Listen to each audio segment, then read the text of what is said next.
Baseball Park in Ozark, Missouri, where we are just about to get started with the GRBL Sunday triple header. Apologize for the late start on the broadcast. Had some technical difficulties from the jump. We pieced it together with Dixie cups, strings, and bubble gum, and that is how we're going to bring you the Springfield Metropolitans and the Moon City Mavericks this afternoon. A 12:05 tentative first pitch. Rance with you live here in Ozark, where it rained all night long, creating damp conditions, but the artificial playing surface has dried nicely. Should have pretty good footing out there for all of the players involved. Springfield Mets come into this contest with a record of 3 wins against 2 defeats. The Mavericks are 2-3. Springfield will start Jaron Dishman on the pitcher's mound today out of Walnut Grove, Missouri. Originally thought to be lost for the season with a torn MCL in his left knee, but Dishman gamely going at it for the second consecutive week. 4 2/3 innings pitched on the season, 4 earned runs on 7 hits. He struck out 3 and walked 7. Big news for the Mets today. They are without 2 of their key right-handed pitchers. Clayton Murphy is at the stadium today, but not in uniform after being hit in the face with a pitch in the 9th inning of the Mets' 12-2 loss to the Republic Locos a week ago. So Murphy out with a face injury. Mets also without Chris Matlock, who has also just walked into the ballpark upon undergoing an emergency appendectomy on Wednesday. So it will be Jaron Dishman and then likely a combination of Justin Lowden, Ben Hammitt, and perhaps a player to be named later for the Mets as the day goes on. Moon City Mavericks will lead off with their starting pitcher, number 15, Nick Hooper, in the right-handed batter's box. Hoop has worked ahead 1-0. First pitch at 12:06 p.m. Fastball right down the pipe, but it is low. The call by the umpire, Donald Price. Metropolitans in the field will start Michael Easter behind the plate, receiving pitches from Jaron Dishman. And without Clay Murphy in the lineup, it'll be Robert Fackrell getting the start at third base. Mark Blem moves over to shortstop. Ben Hammitt at second, and Tyler Rusk is the first baseman. In the outfield, the Metropolitans, the 3 studs, as it has been all season long. Jared Brashler in left, Skylar Carter in center field, and Harrison Waters gets the start today in right. Next pitch to Hooper, swung on, fouled off. This is tailing up onto the first base side and out of play. So it'll be Nick Hooper in the number 1 spot. He's followed by Harrison Broadstreet for the Mavericks. Brady Welsh and Michael Barnes would hitch if anyone is able to reach safely. Hooper on the season, 8 for 20 with a double. He has walked twice, been hit by a pitch once, and has struck out 6 times. He's worked it full here, 3-2.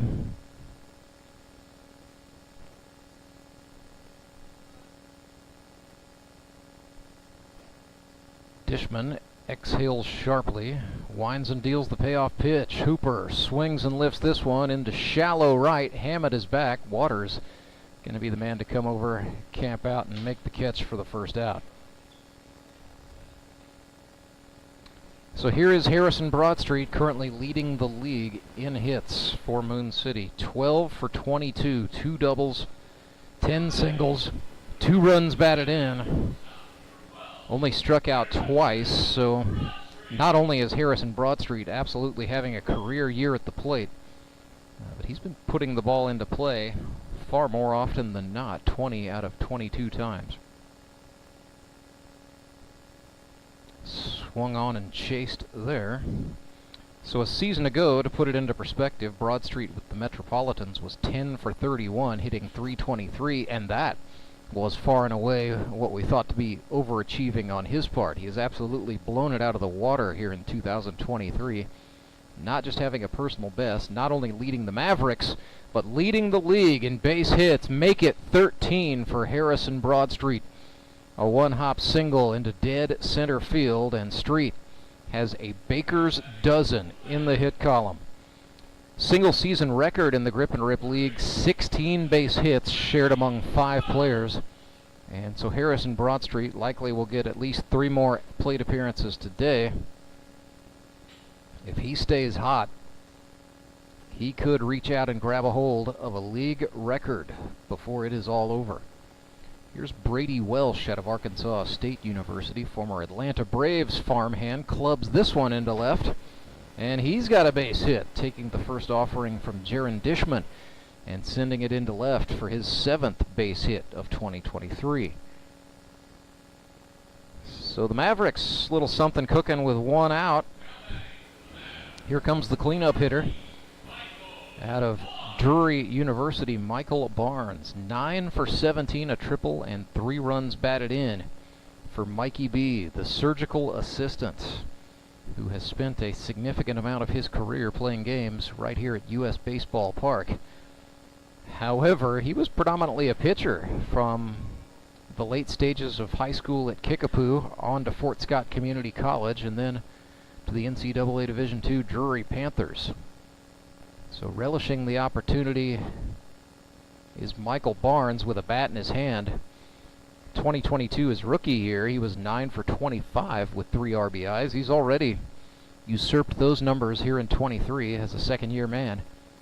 9 for 17. He has batted in 3 runs, and with Harrison Broadstreet in scoring position, he's got a golden opportunity right here, right now.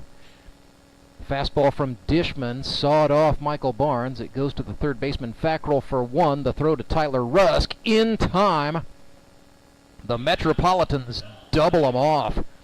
A 5-4-3 double play gets Springfield out of the jam just like that. We will go to the bottom of the first inning. Scoreless. It's the Queen's Derby. Springfield Metropolitans against Moon City Mavericks. Back right after this. Acme Towing Company. That's too far away. Let Henry's do it. Nah, we're ready to close. Let Henry's do it. Henry's is ready to take your call right now. From compacts to semis, Henry is here to help 24/7. Save yourself the hassle and make us your first call. Henry's gets there fast, offering multiple locations to serve the Ozarks. When you're stuck on the side of the road, make the right call. Let Henry do it.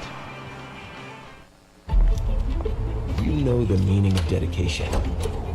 The early mornings and the late nights spent pursuing your dream. The commitment and passion to turn those dreams into reality. That spirit of dedication is why Central Bank is always there, working behind the scenes, helping you navigate those twists and turns in your journey with solutions that are tailored to meet your business needs. Central Bank. We do business better.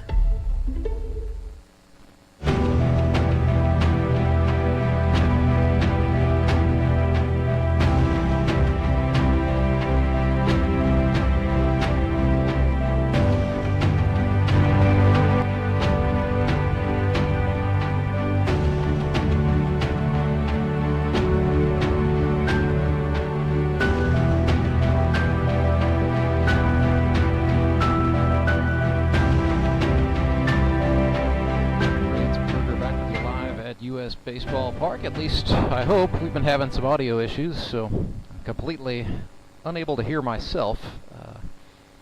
Some of you at home probably think that's great, but let me tell you, it's difficult. Skylar Carter leads things off for the Metropolitans. Standing in the left-handed batter's box, Nick Hooper fired a fastball that ran inside for ball 1.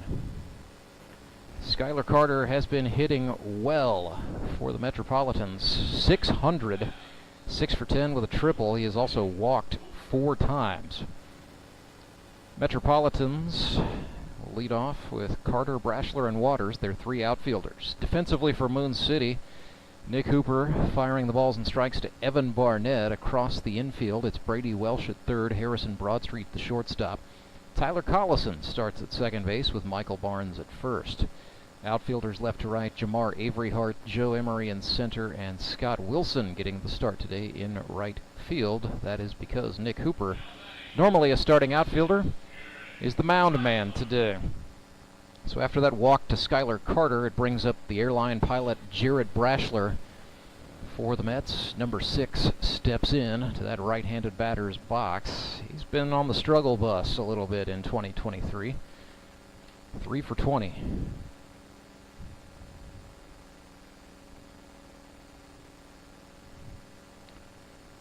Carter goes off. He will steal as the throw from Barnett offline. Broadstreet keeps it from going too far into the outfield. But Skylar Carter, more often than not, has been running. He's got the oven mitt on his left hand to protect it when he slides. And now he's engaging in some psychological warfare with another league veteran, Harrison Broadstreet, as Evan Barnett goes out to talk to Nick Hooper. All kinds of communication happening on the infield right now. Hooper in 2023, 2 1/3 innings. He has allowed 2 earned runs on 2 hits, struck out 7, and walked 4. The 1-1 to Brashler is a Steerike, says the man in charge, Donald Price, behind the plate today from the Mid-America Umpires Union. Hooper looks back at Carter and now steps off.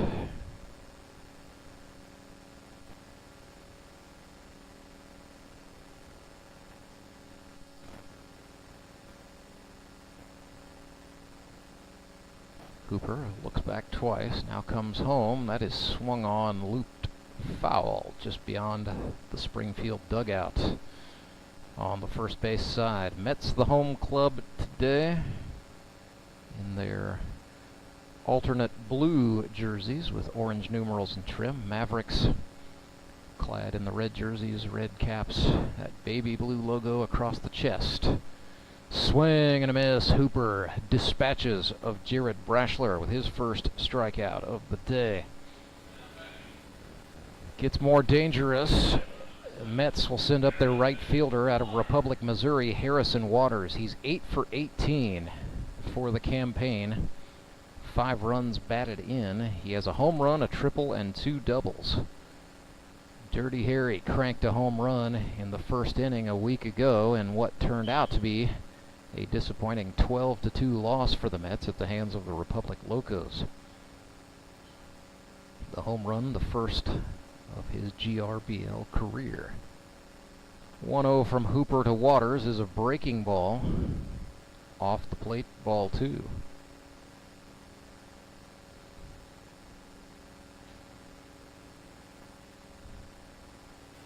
Hooper exhales and deals.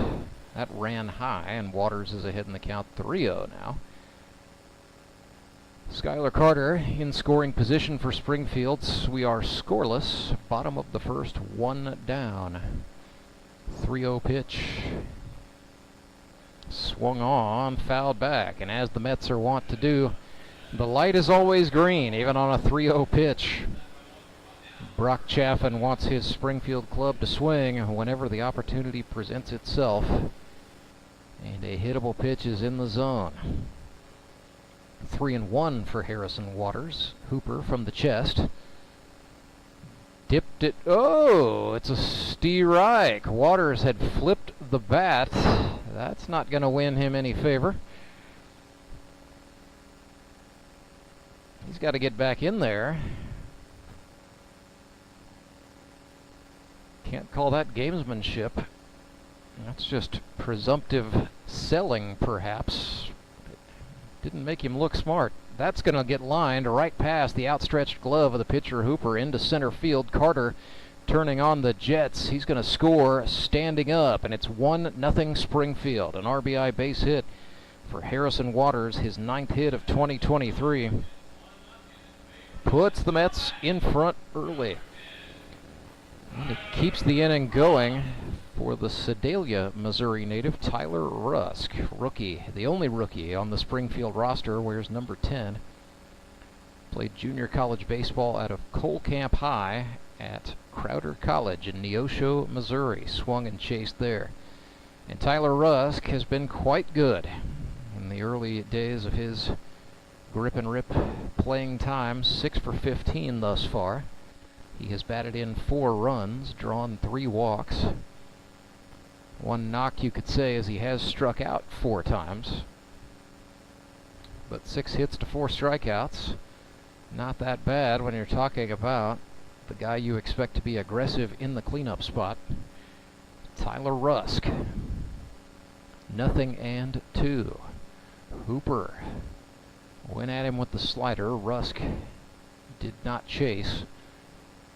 Ball and 2 strikes.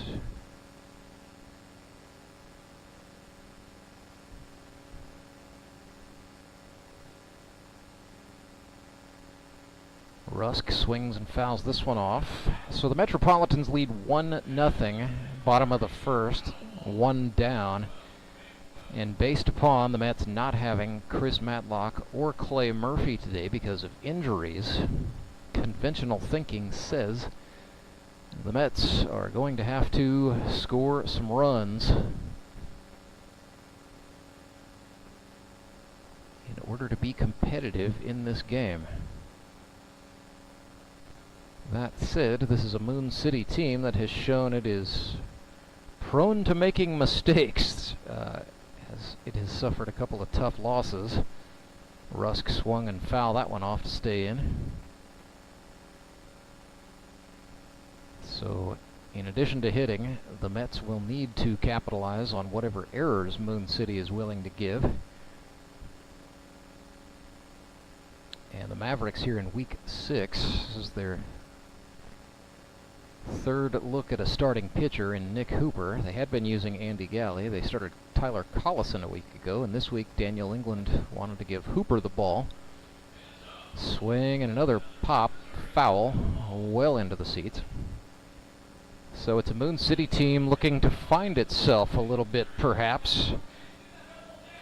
Anything to jumpstart the defense is the goal for Daniel England's club. At the same time, they've got to think a Mets team without Matlock and without Murphy is ripe for opportunity as Tyler Rusk goes down on strikes. Second strikeout for Hooper. And that'll bring up Brock Chaffin. The Metropolitans manager has made himself the extra hitter today. Hitting .500, he is 6 for 12. A home run, 3 runs batted in. He has also walked 3 times. So the on-base percentage well north of the 500 mark. It's at 600 to be exact. 1-0 for Chaffin. Hooper missed outside with a breaking ball attempt to the lefty. It's going to make it 2-0. Chaffin, former All-American at Longview Community College. That's a junior college. Hooper missed with the breaking ball, and his command suddenly looking a little questionable. He's going to stop to rub some moisture off the ball, perhaps. We're in for a dry forecast today. However, it is humid. Players not used to that after all the dry, hot weather we've had. Right now, 70 degrees as Chaffin draws a walk. Relative humidity sits at 90% for the moment, with winds out of the south-southwest. Barometer's going to hold steady, so no threat of rain in the forecast for this game anyway.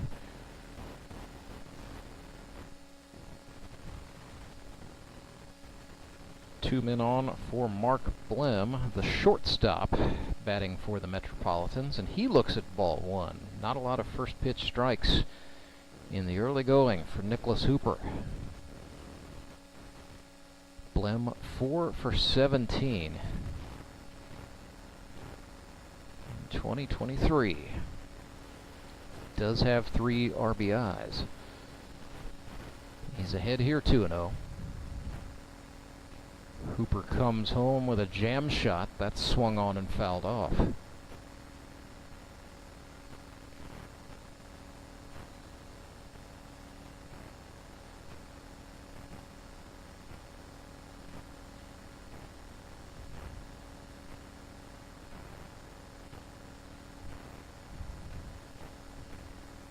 So 2-1 to Mark Blem with 2 men on and 2 out. Hooper kicks and deals.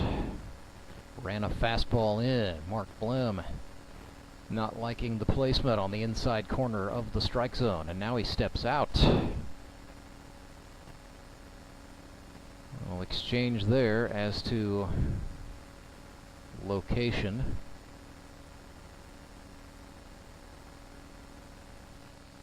Be deuces wild 2 balls, 2 strikes, 2 outs. Hooper from the chest. Winds and fires. Blim reaches out. He pokes this one the opposite way into right field. Base hit. Mets will send the runner. They lead 2-0 as Waters scores. So Mark Blim gets his 4th RBI of the campaign. Comes at a big moment to put the Mets up 2-0 with 2 outs in the bottom of the first. So that sets up first and third for the catcher, Michael Easter. Hitting at .250 thus far. 2-for-8.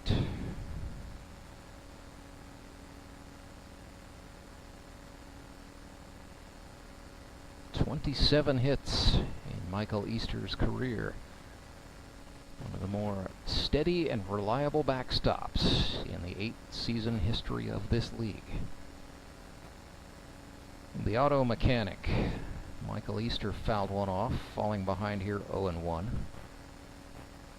Hooper trying to find his way out of this inning to regroup.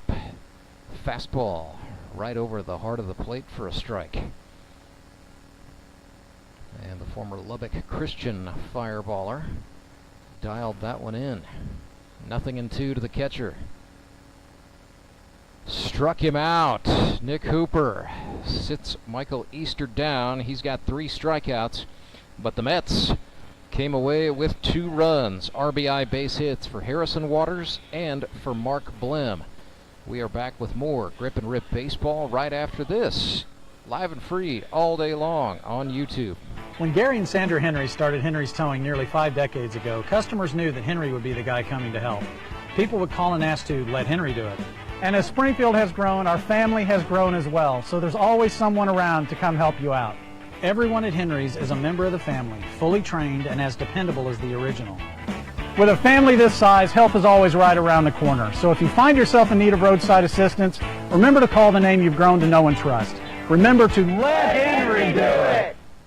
Do you ever wake up and feel like you're already out of energy? I haven't felt that way since I started doing yoga. You do yoga? Every morning. Best change I've ever made. Try our community classes for only $8. Sumit's hot yoga. You are gonna feel awesome!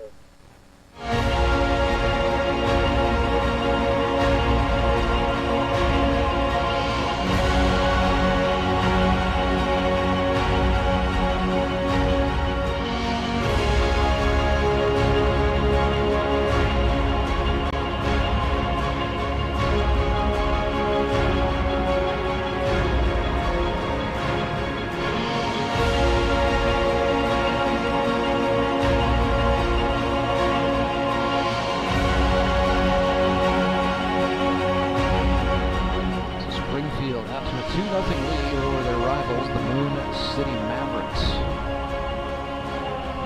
Collison, Emery, and Lance Kennedy this inning for the Space Cowboys. Evan Barnett, the catcher, would have the chance to come to the plate should anyone manage to reach.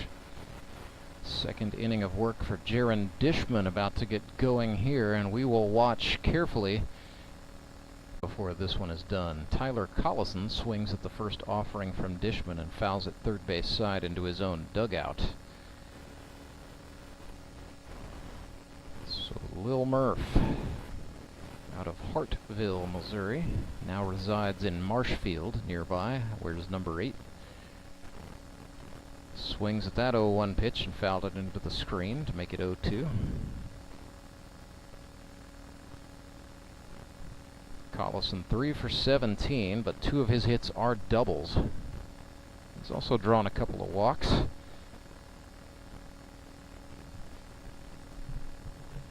Dishman kicks, sends him one on the inner half. Collison took an inside-out swing, fouled it down the right field line, and we will pause a moment as it got back out onto the playing surface, so the right fielder Waters has to corral it.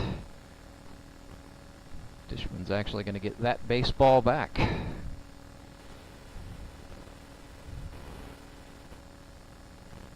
We'll do another 0-2. That's a curveball. Yes, sir. Jaron Dishman bent that one right off the end of the table and into the strike zone. So his first K of the day puts Tyler Collison down here in the top of the second. Here's Joe Emery. Keep an eye on him today, playing through a little bit of pain. Not baseball related, but slammed the very end of his thumb into a pickup truck door. Didn't appear any worse for the wear there. That's back, way back, to the warning track. Caught. Jared Brashler hauls that one in. Dangerous ball off the bat of Joe Emery. Bum, thumb, and all. Got a hold of it, just didn't quite catch all of it. It's 2 down. It'll bring up Lance Kennedy out of Roanoke, Virginia. 3 for 14 with Moon City. All of his hits have been doubles. He has struck out 4 times, walked twice, and been hit by a pitch. Swung and chased. A slider that time from Jaron Dishman.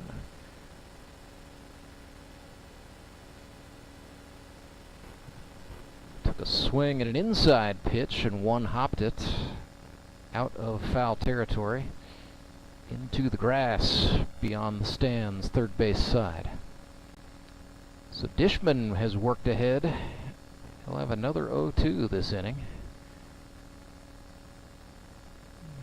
Make that 1 and 2 as he bounced it down and in.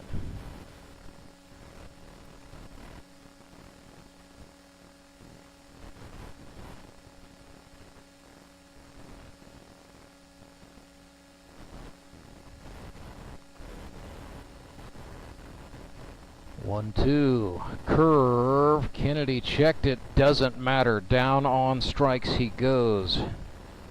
2 strikeouts for Jaron Dishman. 3 up, 3 down. And the Metropolitans maintain a 2-0 lead over the Moon City Mavericks. Bottom of the second after this. Acme Towing Company. That's too far away. Let Henry's do it. Nah, we're ready to close. Let Henry's do it. Henry's is ready to take your call right now. From compacts to semis, Henry is here to help 24/7. Save yourself the hassle and make us your first call. Henry's gets there fast, offering multiple locations to serve the Ozarks. When you're stuck on the side of the road, make the right call. Let Henry do it. Support local, give local. We hear it all the time, and when it comes to blood donation, there's an easy way to make sure your gift is being used in your community. Donors with Community Blood Center of the Ozarks provide every drop of blood, platelets, and convalescent plasma to patients in over 40 area hospitals. How do I know why that's important? Because my youngest daughter, Joselina, is alive today thanks to local blood donors. Find out how you can help at cbco.org. Local donors, local patients. That's the Community Blood Center of the Ozarks difference.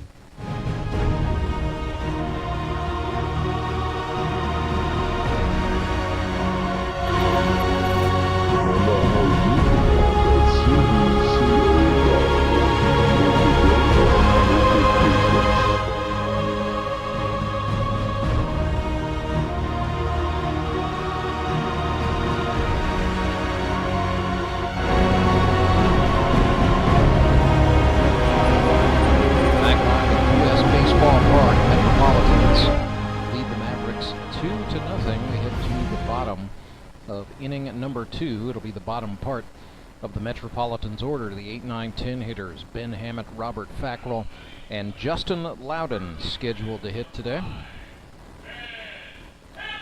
Harrison Waters and Mark Blim, the Mets, to get RBI base hits in the first. In what was a productive inning, the Mets also took advantage of a couple of walks to scratch 2 across. Hammett swung on and chased a fastball,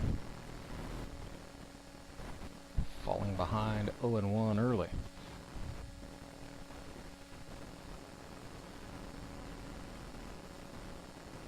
Hooper kicks and fires. Looked like the same pitch, different result. Hammett swung, fouled it straight back, so the timing not bad. Bat path, not quite it. 0-2. Back to the heat went Hooper. Hammitt down on strikes. That is 4 strikeouts for Nicholas Hooper. So the timing not bad. Single game record is 13 in a 5-inning pitching performance by Josh Engler. And the most we have seen so far this season is 10 by Branson Showman right-hander Tyler Abma. Robert Fackrell swung and fouled that one off. Looked like it did stay in the park up by the concession stand on the first base side, upper concourse. 0-1. Hooper ran a slider down. So that evens the count.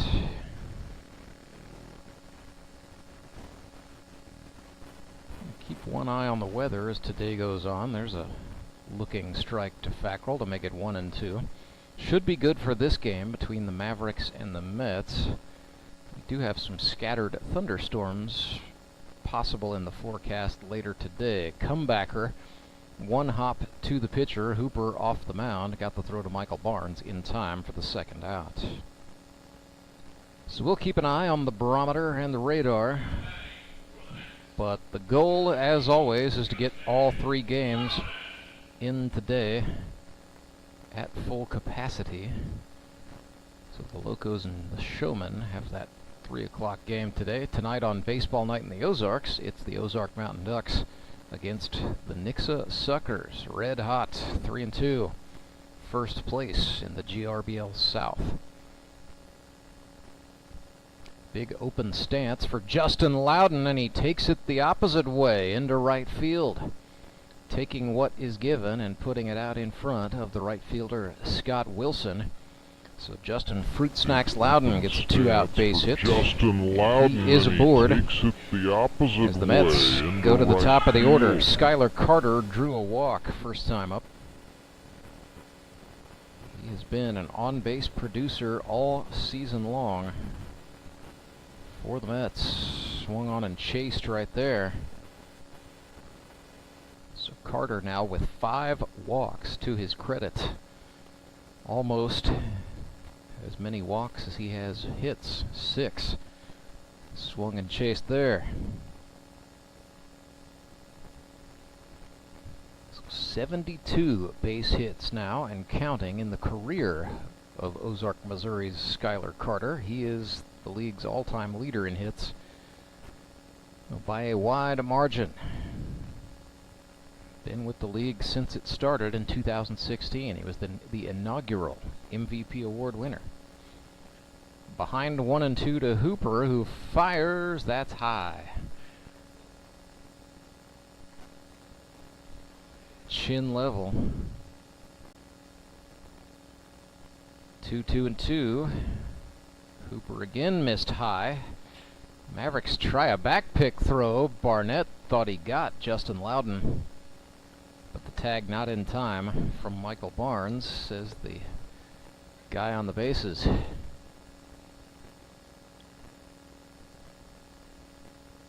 Full count.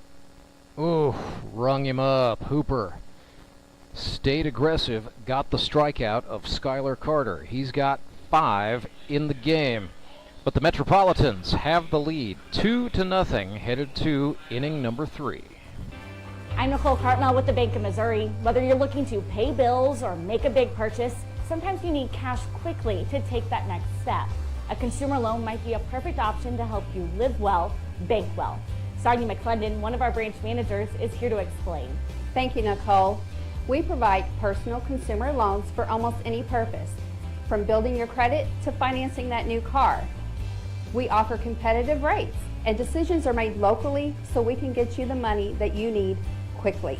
But what makes our consumer loans unique is that personal touch. For example, I recently worked with a customer to secure a loan for a horse trailer. He could have went elsewhere, but he chose to work with his bank because of that personal relationship that we've built with him. Being able to work with your personal banker that you know and trust makes a big difference. That's right, because we work with our customers to help them live well, bank well. Get started at bankofmissouri.com.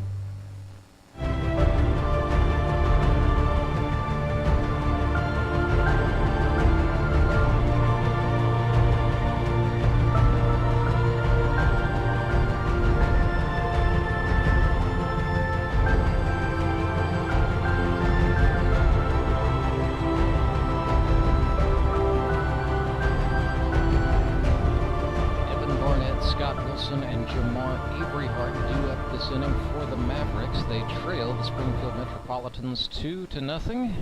It is the top of the thirsty third inning. Always a big hit with the crowd here at US Baseball Park. You gotta be here to partake. But any fan 21 and older who returns a foul ball to the concession stand during inning number 3 is given a free, that's F-R-E-E, ice cold cup of suds. Evan Barnett swings at Jaron Dishman's first offering and fouls it back. That's going to clear the concession stand, and that may have put our ticket taker Susan Schaefer in the line of fire. Hope she's all right. 0-1.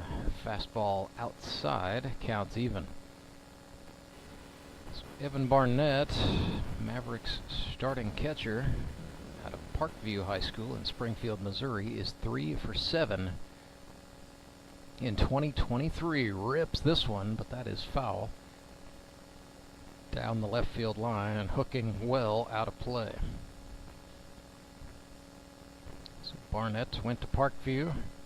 Pitched some in high school, but has been predominantly a catcher and an outfielder in the GRBL. 1-2 from Dishman is a bouncer. Ball 2. So Dishman's allowed 2 hits in 2 innings. Metropolitans helped him out with a double play to end the inning in the first. Then he worked 3 up, 3 down, second inning, shaking off with rigor whatever Michael Easter put down, and now time is called. And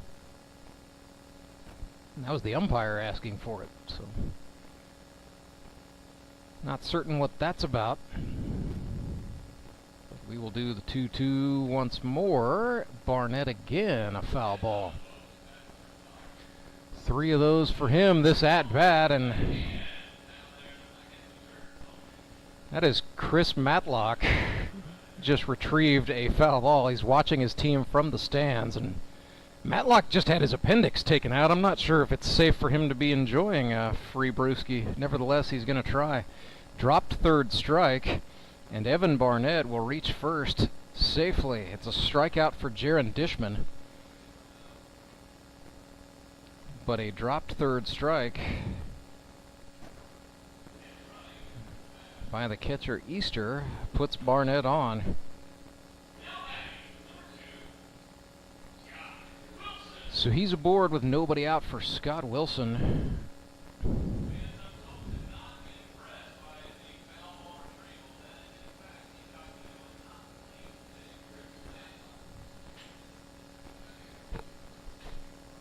So here is the first pitch to the lefty Wilson, who bunts, and he pooched it just foul, third base side.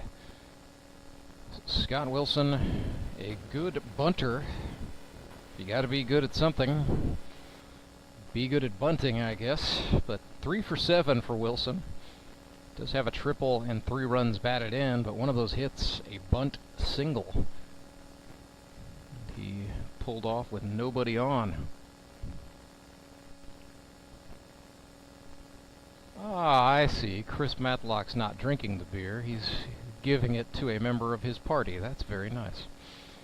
So Wilson did bunt. It's going to go down as a sacrifice as the Metropolitans are able to get him at first. Does advance the runner for Jamar Averyhart with 1 away. Moon City with a runner in scoring position for the Indiana native Jamar Averyhart. 2 for 12 is Jamar with a couple batted in. Jaron Dishman gets set, righty against righty, and Averyhart tentatively showed bunt, then pulled it back. I think that was a fake job.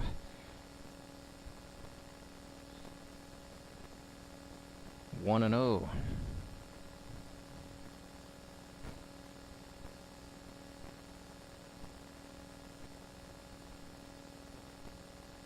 Next pitch at the eyes, ball 2.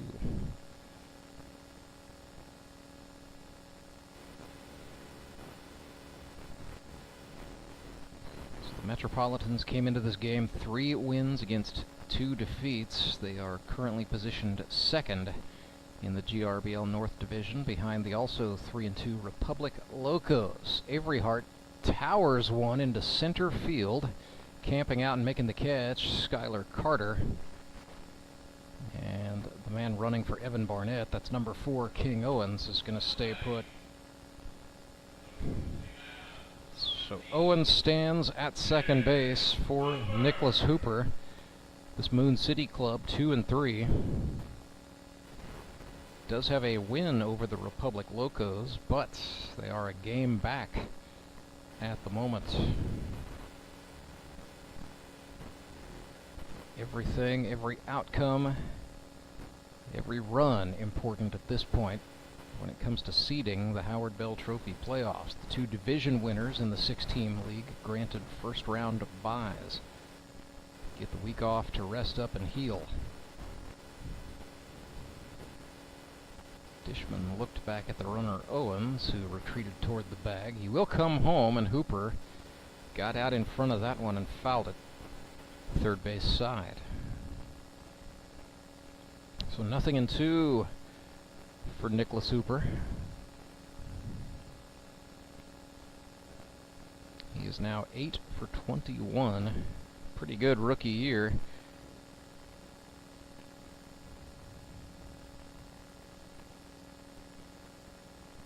But behind the 8 ball right now.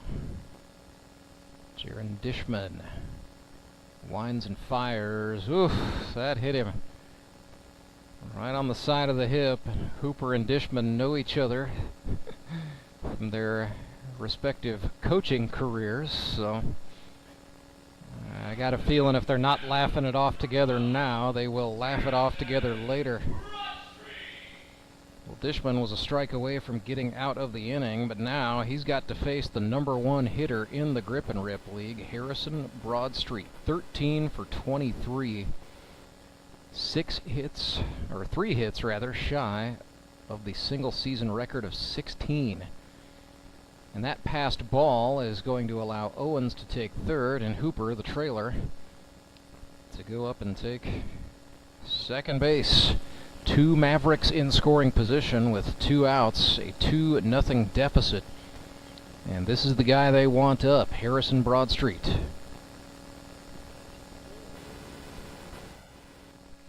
Dishman kicks and delivers. Broadstreet golfs one up the middle. That's going to get through. 1 run scores. Hooper will run through the sign, and we are tied. Harrison Broadstreet, a 2 RBI base hit, number 14 of 2023 for Harry B. And that came at an absolutely crucial moment for Moon City. Tying this ball game in the 3rd, and then advancing on the throw into scoring position for Brady Welsh, who is 1 for 1.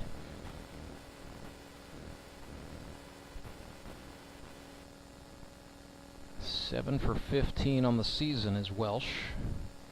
A resurgence after going 5 for 23 in his 2nd year. He was very good in 2021, 14 hits in 38 at-bats. Dishman behind 1-0. Looks back at the runner, now comes home, ran him in.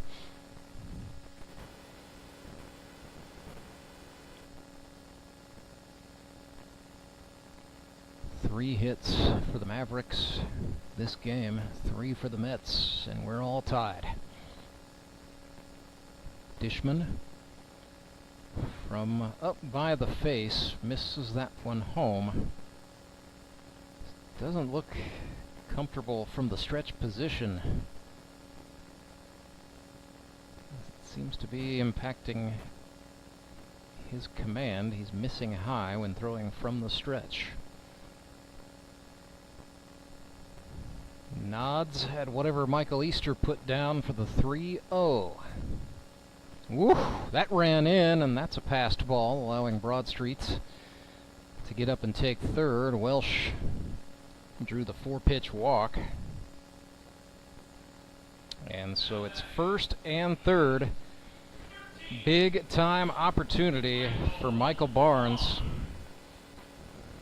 Grounded into a double play his last time up to the third baseman. Michael Barnes now 9 for 18, so his average fell to 500. Chance for redemption here. Dishman serves one up that Barnes pops. It is going to get behind the first baseman, Tyler Rusk, who had his second baseman, Ben Hammitt, in his back pocket. But that was 6'6" Tyler Rusk against 5'something Ben Hammitt.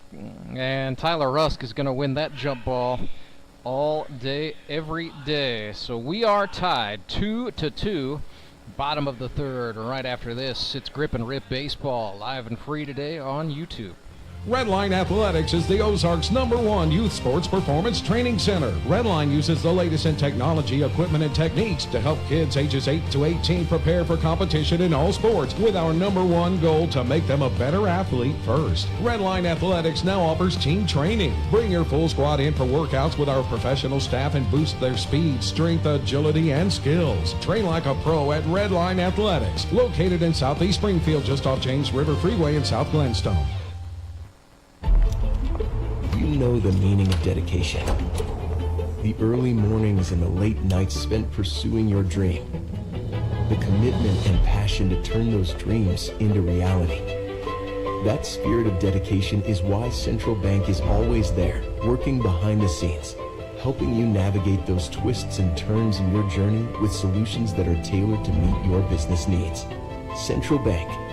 We do business better.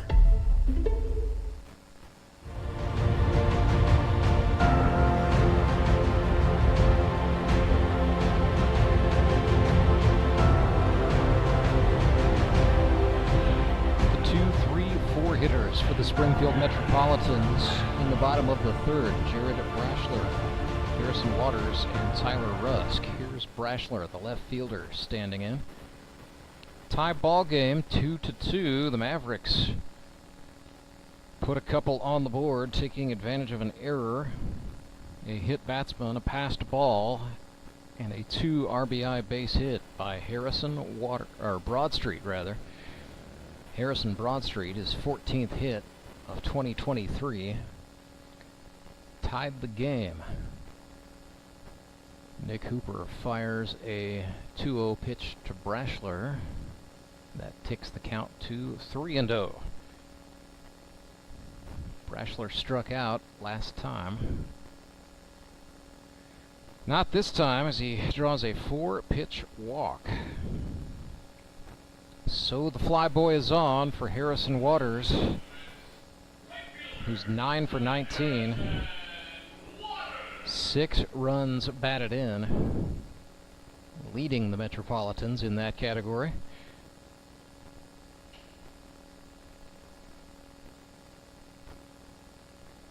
Rips this one into center. Emery runs in. Tough catch on a pretty well hit ball, but no problem for the 2022 Gold Glove Award winner for the out. This will bring up Tyler Rusk, first baseman. Played his high school baseball for the Cole Camp Bluebirds. Followed that up with 2 years at Crowder College. And then a devastating injury shut him down. And look at that, check that, Jared Brashler just stole second base and almost slid past the bag. A little bit of moisture on the turf is all it takes to cause some overslides. So Brashler into scoring position. Now a little slap fight occurring between Brashler and the shortstop Broadstreet. Pushing the boundaries of good taste is the stand-up comic turned middle infielder. Hooper looks back, now fires the 1-1 jam shot that Rusk just got a piece of and fouled back. So Tyler Rusk Last appeared in a college baseball game in 2017. Had about a 6-year layoff. Found out about the GRBL. Basically begged, borrowed his way out to an open workout, followed by tryouts, and impressed in a major way. 2-2 swung on. This is in the air, way back into left center field. Emery, just in front of the track, reached up and made the catch. That was deep enough for Brashler to tag, and he will take third base. That would have been gone at a lot of places, but not here. That ball likely carried about 390 feet before it settled into the glove of the center fielder, Joe Emery. So 2 outs. Brashler is at third for Brock Chaffin. Chaff drew a walk his first time up. 2-out situation here in a tie ball game, bottom of the third. Hooper back to the full wind. That one missed off the plate.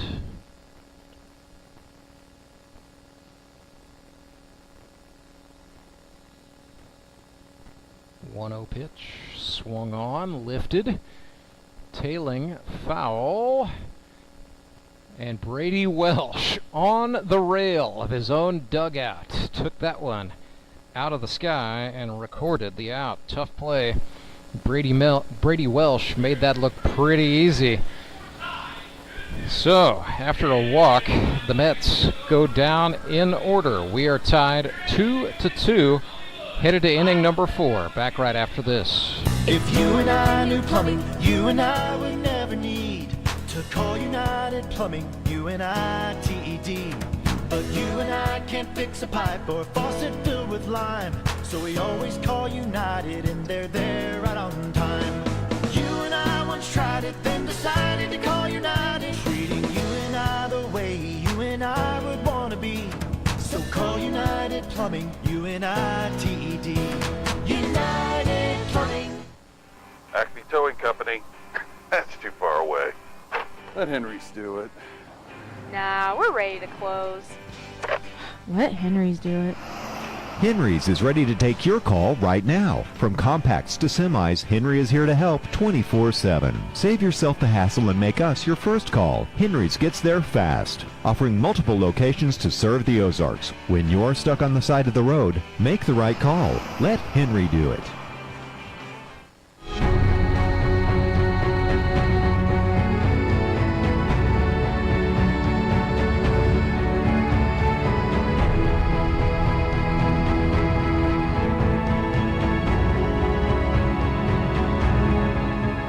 Moon City, Springfield knotted up 2 runs apiece, top of the 4th, and Springfield skipper Brock Chaffin has made the first big move he's going to stick with, his starting pitcher Jaron Dishman. So it's Dishman getting the 3+ designation for the Springfield Metropolitans, staying on for the 4th. He can go to the end of the 5th before he will have to come out of the game because of the GRBL's innings restriction rule. Both teams will have to make 2 Henry's Towing pitching changes before today is done, but the Mets saying not yet, electing to go long with Jaron Dishman. So any Mets pitcher who enters from this point forward will be restricted to no more than 3 innings of work. Tyler Collison is behind here 0-2 after a foul ball. Dishman winds and fires a curve missed high, eye level at the Moon City second baseman. So Collison struck out his first time up, getting his second look at the Metropolitans right-hander Jaron Dishman. Tried to break a 2-seamer in. Too far in for the liking of the plate umpire Donald Price, and the count is even. 2 balls, 2 strikes, nobody out, top of the 4th. Collison bloops one gently up the middle. Hammitt has it for the Mets. And then it threw away from the first baseman, Rusk. Unable to reach that. It's going to be an error charged to the second baseman, Hammitt. And Collison, representing a tying run, is aboard. So Collison at first for Joe Emery. He flew out to left field first time. So Joe made a couple of big catches in center field an inning ago.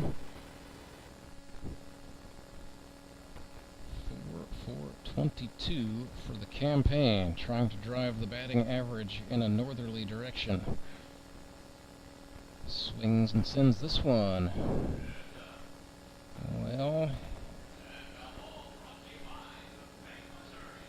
that ball went west. Foul. So Emery hitting 181. Coming off of a 9-hit campaign a season ago.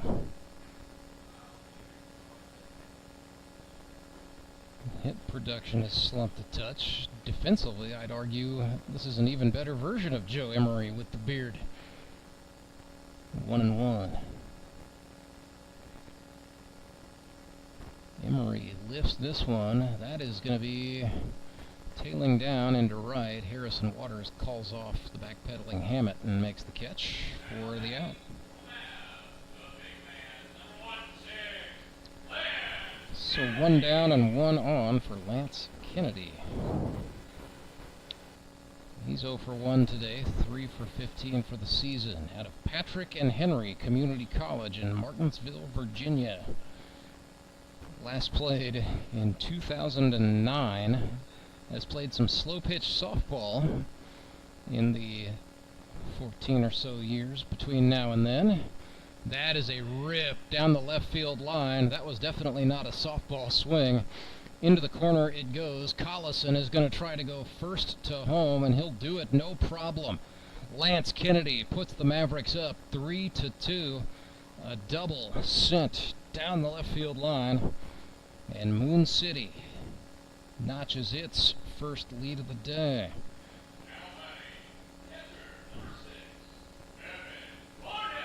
So Kennedy in scoring position with 1 down for Evan Barnett. Reached on a dropped third strike last time up.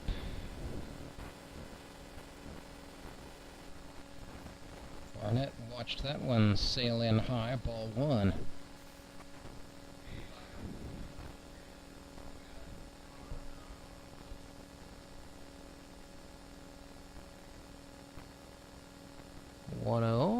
Swung on. This is going to stay on the infield. Tyler Rusk, the first baseman, calls for it and hauls it in. Rusk gets his second put out of the day. Puts 2 outs on the scoreboard. Brings up the right fielder, Scott Wilson. Nothing and nothing today. Laid down a sacrifice bunt first time. So 3 for 7 is Scott Wilson, a commercial farm manager. 6 days out of the week, sometimes 7. He's bossing around about 500 head of beef cattle over in Miller, Missouri.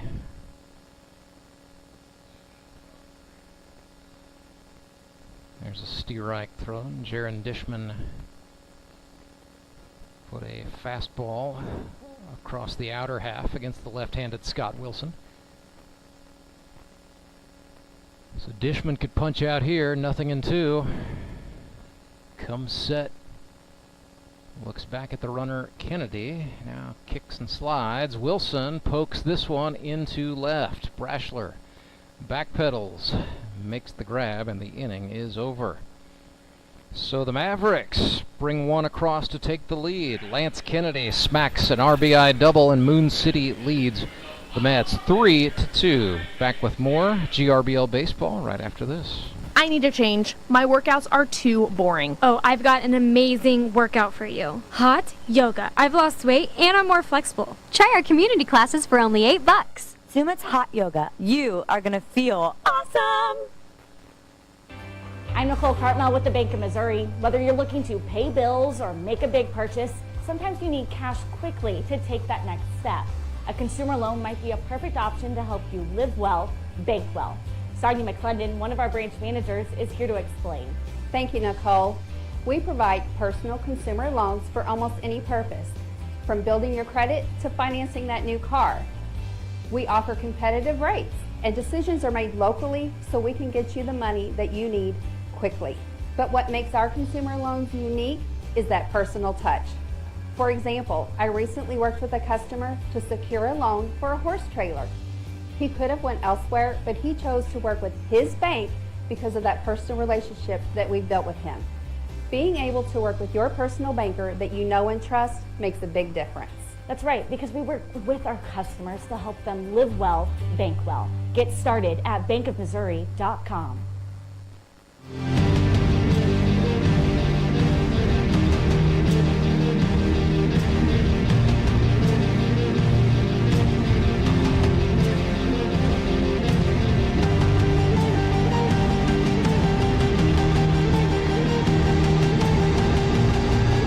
Mark Blem comes to the dish for the Metropolitans in the bottom of the fourth. Looked at a strike out of the hand of Nicholas Hooper. So the Moon City Mavericks also electing to stick with their starter with the 3+ inning designation. Daniel England and Brock Chaffin, the chess match afoot between the two managers. Mark Blem had a 1 RBI single in the first.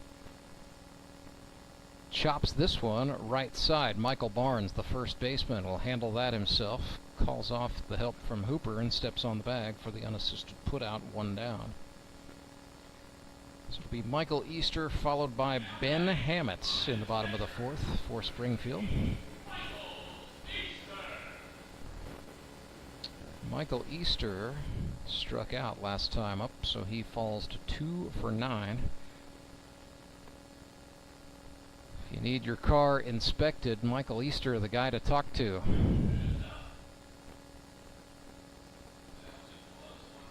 Although Michael Easter, a man of standards, so not the guy you say, hey buddy, wink wink, need a car inspection.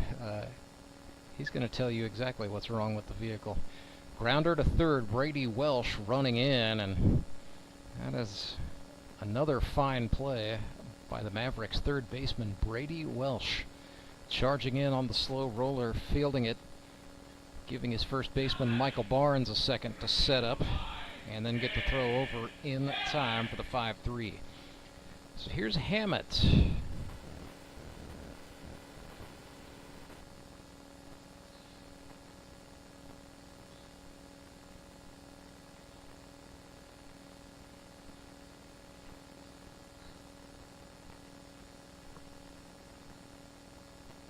That pitch ejected from the glove of the catcher, Evan Barnett. Count is 1-1 with 2 down. Nobody on for the Mets. Big open right-handed stance for the second baseman, Ben Hammitt, out of Nixa, Missouri. Went to Oklahoma Christian University. And his day job, he's a distribution manager at the Kraft Heinz plant in Springfield. Swung on and missed there. It's 2-2. So Hammitt, originally from Rose Hill. It's a fine town in the Kansas Rectangle. Swings and lines this one into left, and that is what we call a slump buster. Ben Hammitt in the hit column for the first time in 2023, pumping his fist toward the Mets dugout. One of those things where you don't want to say it about a nice guy and a good teammate, but yeah, Hammitt's been waiting for that one all season long, and he gets his first base hit here in week 6. Robert Fackrell sprays one right side. Collison, the second baseman, up with it. His throw to Barnes in time for out number 3. So the Metropolitans got a base hit from Ben Hammitt, but come away empty-handed. It is still Moon City 3, Springfield 2. Time for the 5th inning. Support local, give local. We hear it all the time, and when it comes to blood donation, there's an easy way to make sure your gift is being used in your community. Donors with Community Blood Center of the Ozarks provide every drop of blood, platelets, and convalescent plasma to patients in over 40 area hospitals. How do I know why that's important? Because my youngest daughter, Jocelina, is alive today thanks to local blood donors. Find out how you can help at cbco.org. Local donors, local patients. That's the Community Blood Center of the Ozarks difference. Do you ever wake up and feel like you're already out of energy? I haven't felt that way since I started doing yoga. You do yoga? Every morning. Best change I've ever made. Try our community classes for only $8. Sumit's hot yoga. You are gonna feel awesome.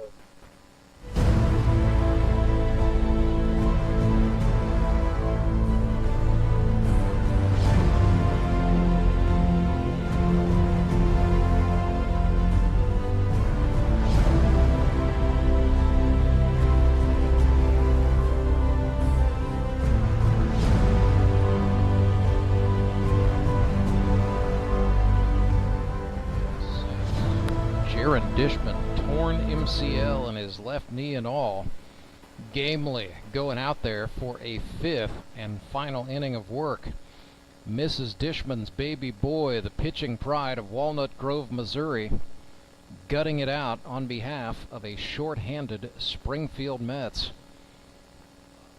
They trail at 3-2. Dishman's job here in the fifth is quite simple. Keep the deficit at 1.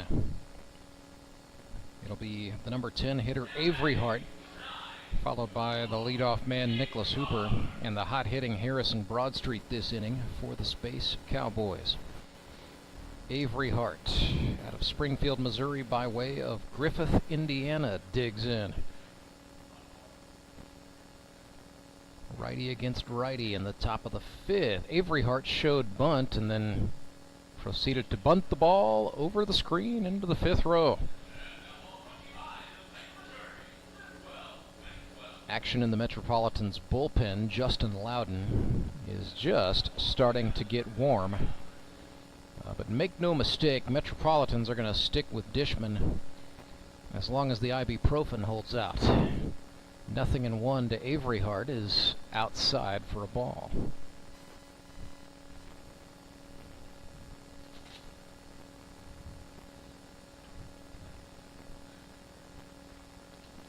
There's a bouncer off of the shin guard of Michael Easter that's going to carry him back to the screen and cause a brief delay. 2-1 for Avery Hart. Played for the Branson Showmen as a rookie in 2022. Made it all the way to the GRBL finals, where the Showmen lost to the Springfield Mets. That one ran in on the back, and the call is that ball hit Avery Hart in the back, so he's going to take first. Jamar Avery Hart is aboard for Nicholas Hooper.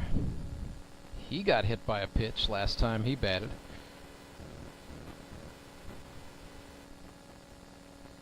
Runner goes, and Hooper bunts. That is a beautiful bunt. That may be, no hyperbole, one of the best bunts I think I've ever seen in the GRBL. Beautiful execution on the part of Nicholas Hooper. A bunt single. Goodness gracious. Has caught the Mets on their heels.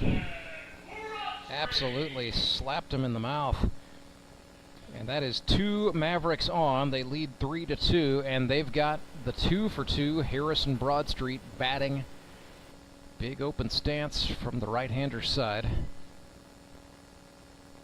14 for 24 now. The stand-up comic out of Hannibal LaGrange College came back home, walked away from a career in education to pursue stand-up full-time. 1-0. And not just getting up on stage and telling the jokes, he's gotten into promotion, he's gotten into booking, the business side of entertainment, really making a go of it. And I'll say this, he's become a much more consistent hitter since he left the classroom for the stage. Could they be related? He's ahead 3-0 here. 2 men on, nobody out. And the top hitter from Moon City is in the batter's box. 3-0 pitch.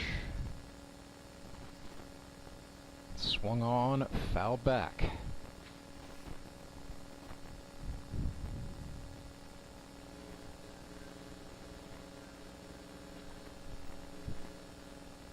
It'll be 3-1.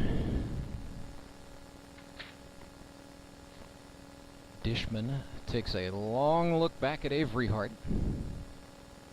Still looking. Now looks home. Now back to Avery Hart. Now home.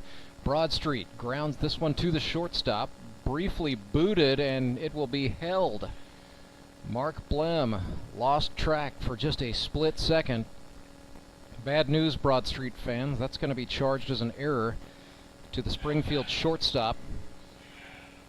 So Harry B's hit total stays at 14, 2 shy of the single season record. But good news for Moon City supporters, the bases are chucked with nobody out and Brady Welsh standing at the dish. Brady 1 for 1 today with a single and a walk. Swing and a drive into left. Brashler is there to catch it. Avery Hart tags, and Moon City will pad the lead. A sacrifice fly off the bat of Brady Welsh scores Jamar Avery Hart, and it is 4-2 for the Mavericks.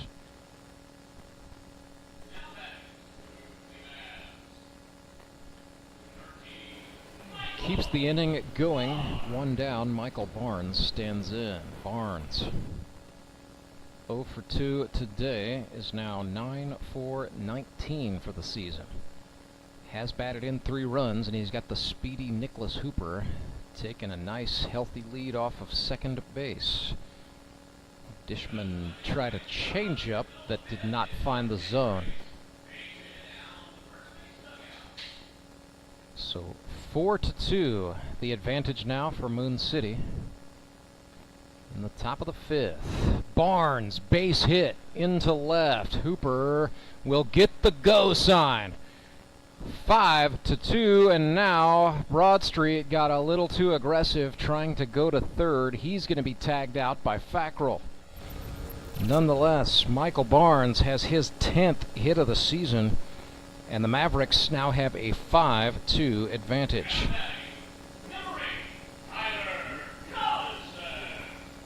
Inning continues. Tyler Collison bats with 2 outs. And this is a Moon City team in need of a win. You've got to like a little bit of aggression on the base paths, but perhaps the Mavericks were anticipating an attempt at a throw home. Mets instead hit the cutoff man, and Broadstreet was dead to the rights at third. So runner on second, 2 outs. It's a 1-0 to Collison, who swings and lifts one well foul. Left field line, out of play.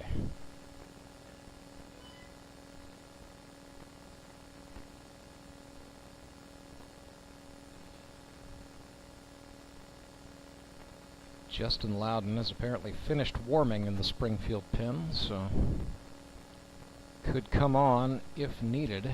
I'm sure the Mets would like for Jaron Dishman to just find his way out of this inning. Instead, it's going to continue. Collison singles into center field. Barnes given the go sign. 6-2. Collison, an RBI base hit into center field, scores Michael Barnes. And the Mavericks having themselves a big one here in inning number 5. They would love for Joey Franchise to keep it going right here, right now. Talked about Ben Hammitt having a slump-breaking hit in this game for the Mets. Emery would like to get one right here for the Mavericks. Swing and a line drive into right center. It dropped, but not in time, as Harrison Waters, the right fielder, made the catch and the out. That is the third outfield flyout for Joe Emery in today's game. 3 runs go on the board for Moon City in the top of the 5th. They lead 6-2. Back with the bottom of the 5th right after this. Redline Athletics is the Ozark's #1 youth sports performance training center. Redline uses the latest in technology, equipment, and techniques to help kids ages 8 to 18 prepare for competition in all sports, with our #1 goal to make them a better athlete first. Redline Athletics now offers team training. Bring your full squad in for workouts with our professional staff and boost their speed, strength, agility, and skills. Train like a pro at Redline Athletics, located in Southeast Springfield, just off James River Freeway in South Glenstone. You know the meaning of dedication. The early mornings and the late nights spent pursuing your dream. The commitment and passion to turn those dreams into reality. That spirit of dedication is why Central Bank is always there, working behind the scenes, helping you navigate those twists and turns in your journey with solutions that are tailored to meet your business needs. Central Bank. We do business better.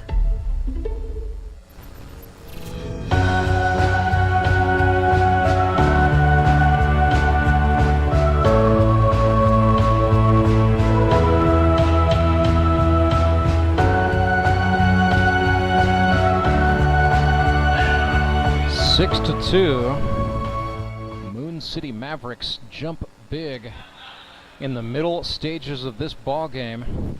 2 runs in the 3rd, a run in the 4th, and 3 runs in the 5th.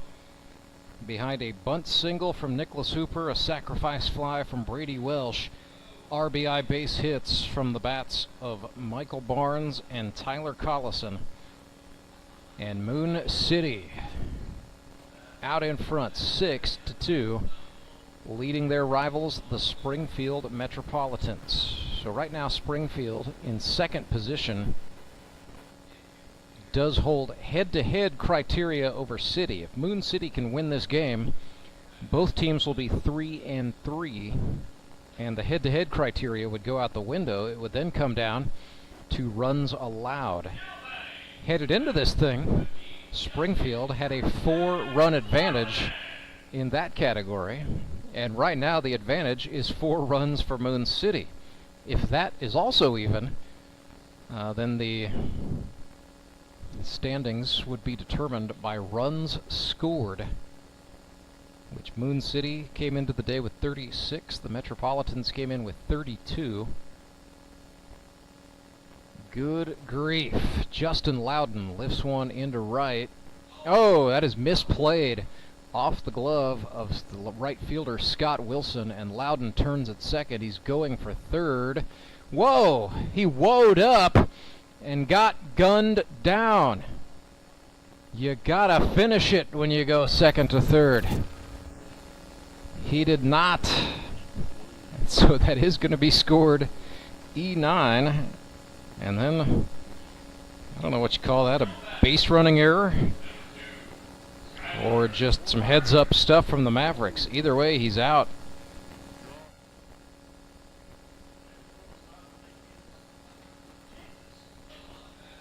(1-0) to Skylar Carter. With 1 down, Carter today 0 for 1, strikeout and a walk.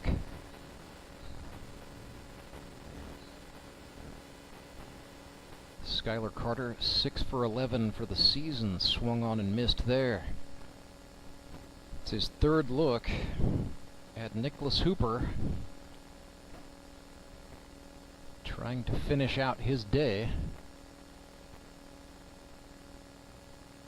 In the 5th, Mavericks do have a right-hander throwing all the way out in that left field bullpen. That's King Owens. Here's a grounder to the shortstop, Broadstreet. Quick exchange and a throw to Michael Barnes in time for the 2nd out.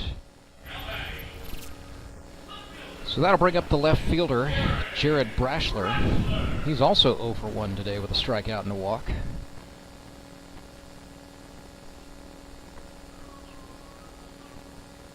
So the Mavericks tipping their hand, likely to send on King Owens for the 6th. Metropolitans, by all accounts, are going to go to the right-hander Justin Lowden.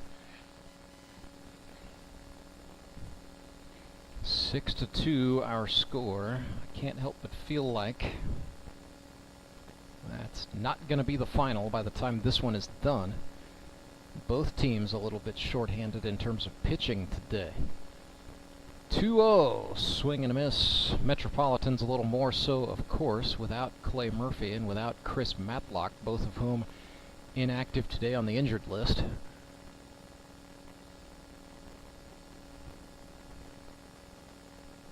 Of course, with it being week 6, all 6 clubs in the league a little bit banged up and shorthanded in one way or another.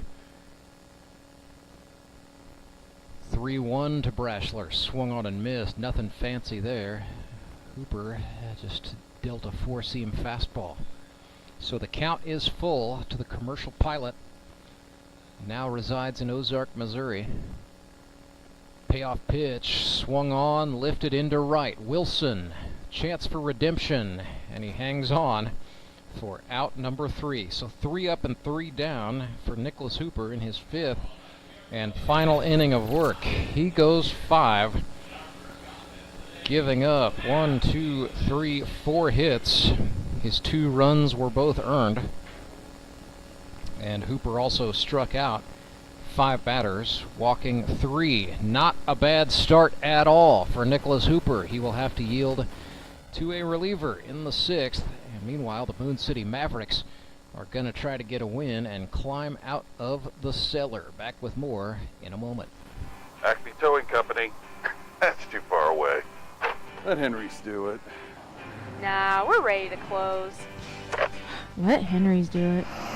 Henry's is ready to take your call right now. From compacts to semis, Henry is here to help 24/7. Save yourself the hassle and make us your first call. Henry's gets there fast, offering multiple locations to serve the Ozarks. When you're stuck on the side of the road, make the right call. Let Henry do it.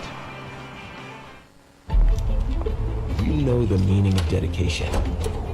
The early mornings and the late nights spent pursuing your dream. The commitment and passion to turn those dreams into reality. That spirit of dedication is why Central Bank is always there, working behind the scenes, helping you navigate those twists and turns in your journey with solutions that are tailored to meet your business needs. Central Bank. We do business better.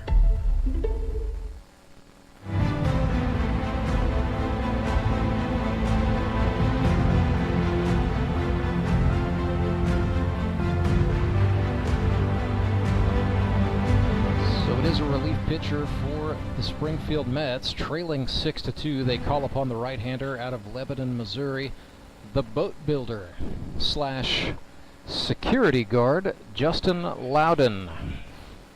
Let's tell you about the lines for Justin Fruit Snacks Lowden. The right-hander wears number 15. Last outing, allowed 6 earned runs on 2 hits against the Republic Locos in 2 innings of work. For the season, 9 1/3 innings, he's allowed 13 earned runs on 10 hits, struck out 8, walked 13, which has been problematic, as you might well understand. He's also hit 3 batters, so a high ERA for the moment at 12.54. But throw that out the window and suspend your disbelief for just a moment, and let me tell you this. Justin Lowden did not play in 2020, came back into the league in 2021, was a league champion with the Moon City Mavericks, with the Springfield Metropolitans a season ago, was also a league champ. So that's simple mathematics. 2 seasons, 2 championships, the common denominator, Justin Lowden. He's ahead 0-1 to Lance Kennedy. Fired a fastball low to even it up. It'll be Kennedy, Barnett, and Wilson, the scheduled batters for Moon City this inning, the 6th. With the Mavs leading 6-2, Kennedy rolled over it, Fackrell up with it at third, and his throw to Tyler Rusk. In time, the 6'7" Tyler Rusk had to stretch, but he was able to keep that big right foot squarely on the bag at first to get the out. Jacob McDaniel will bat in the stead of Evan Barnett, and so this is going to be a straight-up swap. McDaniel also a catcher, so Mavericks likely looking down a full battery replacement with Hooper out of eligibility for the game. I'll swap in King Owens to pitch and Jacob McDaniel to catch. 0-1 to McDaniel. Make that 0-2. Jake McDaniel, Springfield, Missouri native, went to Kickapoo High School. 1 for 8 for the campaign. 4th year in the GRBL. Looked at that one inside to make it 1-2. This game, an hour 24 minutes old. We are in the top of the 6th. And McDaniel down on strikes, looking.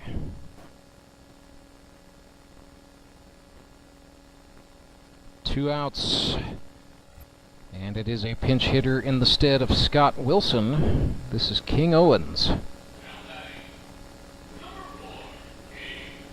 So that says to me the Mavericks manager Daniel England electing to leave Nicholas Hooper in the lineup in that leadoff spot. Owens skies one into left.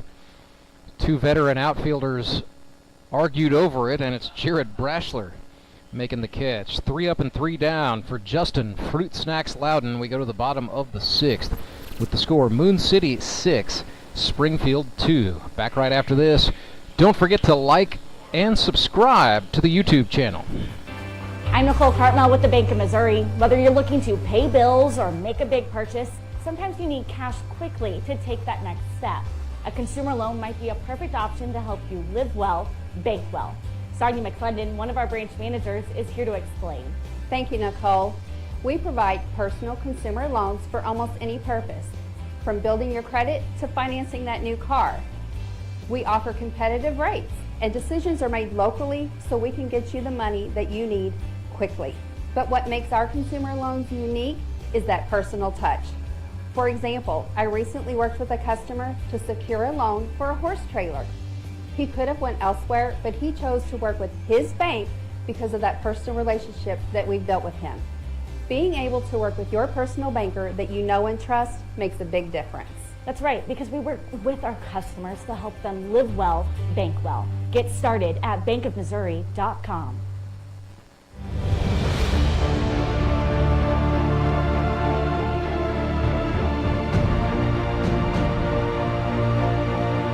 So it's a Henry's Towing pitching change, the first of 2 the Moon City Mavericks will have to face. They call on the right-hander out of Fordland, Missouri, His Royal Highness King Owens. Yes, his first name really is King, K-I-N-G. One of the nicest, most personable dudes you will ever meet here in the Grip and Rip League. So far in 2023, 10 innings for Owens. He has allowed 7 earned runs on 13 hits, struck out 7 and walked 5. It is a 6.30 ERA. Owens now with 116 innings pitched in his Grip and Rip Baseball League career. He's allowed 60 earned runs on 85 hits. Struck out 79 batters and counting. ERA just a little bit above 4.5 for the career of King Owens, coming off of a rough year, no nice way to say it, with the Mountain Ducks in 2022, where he looked me square in the eye and said, "No excuses, I was just bad." But he's settling the ERA back down a little bit here in 2023. 39-year-old King Owens fires ball 1 to Harrison Waters. It'll be Waters, Rusk, and Chaffin, the 3, 4, 5 hitters for the Metropolitans. Trailing by 4 runs. Don't need to get them all back right here in the bottom of the 6th, but it would certainly help their cause to get a couple at least. Waters launches one, but that's tailing foul. Right field side. Just beyond the old Ozark Mountain Ducks clubhouse out there beyond the seats in right field. Owens came back at him. 2-seam fastball to even it up 2-2. Next offering swung on and sliced. That is going to go into shallow left field where Jamar Averyhart is there to make the catch and the first out. So in bringing in Owens, the Mavericks made a corresponding move, taking Scott Wilson, the right fielder, out of the game, and Nicholas Hooper, the starting pitcher, who shoved a pretty good 5 innings today, is out in right field. So it's Averyhart, Emery, and Hooper left to right across the outfield for Moon City. Owens on the mound and Jacob McDaniel behind the plate, as we suspected, a full battery swap. Infield stays the same, Welsh at third, Broadstreet at shortstop, Collison at second, and Barnes at first. 1-0 to Tyler Rusk, swung on and missed. Owens got him with a slider. This is pretty typical fast pace we like to see out of King Owens. Doesn't like to waste a whole lot of time on that pitcher's mound. Told me that's very intentional. That is, number one, just the way he likes to go about playing sports, and number two, feels like it gives him a little bit of an advantage, helps him make hitters uncomfortable. He said, I don't have the velocity to absolutely blow guys away, but I can work fast, create a little bit of a psychological edge. There's the 1-2 to Rusk, swung on and missed, got him with the change. And yes, Tyler Rusk falling victim to the King Owens pace of play. The 80th strikeout of his GRBL career puts 2 outs on the board in the bottom of the 6th inning. Brock Chaffin, the skip, comes up here. Chaff 0 for 1 today with a walk. He and King Owens, teammates at one time. Chaffin lifts this one into left. Averyhart is there to make the grab. So a busy inning for the Mavericks. Left fielder Jamar Averyhart, but the Indiana native not sweating it. 2 catches, 3 up, 3 down for the pitcher King Owens. And we head to the stretch inning. Moon City 6, Springfield Mets 2. I'm Nicole Cartmel with the Bank of Missouri. Whether you're looking to pay bills or make a big purchase, sometimes you need cash quickly to take that next step. A consumer loan might be a perfect option to help you live well, bank well. Sonia McClendon, one of our branch managers, is here to explain. Thank you, Nicole. We provide personal consumer loans for almost any purpose, from building your credit to financing that new car. We offer competitive rates, and decisions are made locally so we can get you the money that you need quickly. But what makes our consumer loans unique is that personal touch. For example, I recently worked with a customer to secure a loan for a horse trailer. He could have went elsewhere, but he chose to work with his bank because of that personal relationship that we've built with him. Being able to work with your personal banker that you know and trust makes a big difference. That's right, because we work with our customers to help them live well, bank well. Get started at bankofmissouri.com.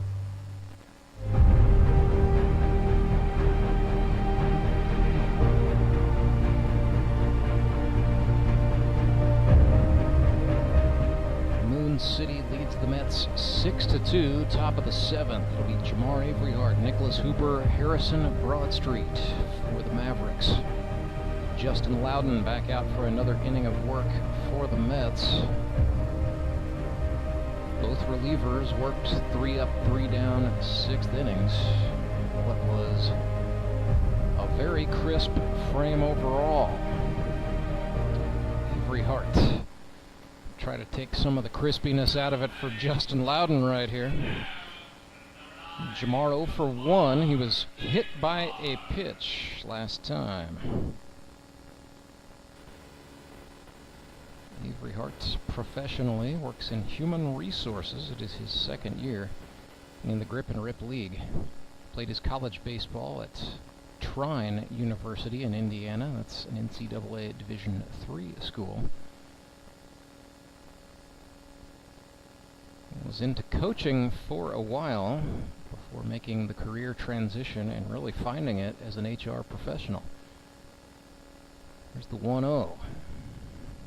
That is a bouncer off the mitt of the catcher Mike Easter. Nothing has changed for the Metropolitans defensively, save for the pitching change. Still Easter behind the dish. Fackrell at third, Blim at shortstop, Hammitt at second, and Rusk at first base. Still Brashler, Carter, and Waters in the outfield. Avery Hart ahead in the count 3-0. Watch that one sail by for ball 4. So the 7th inning begins with a walk. Back to the top of the order go the Mavericks. Back to Nick Hooper. Laid down a bunt single in the 5th.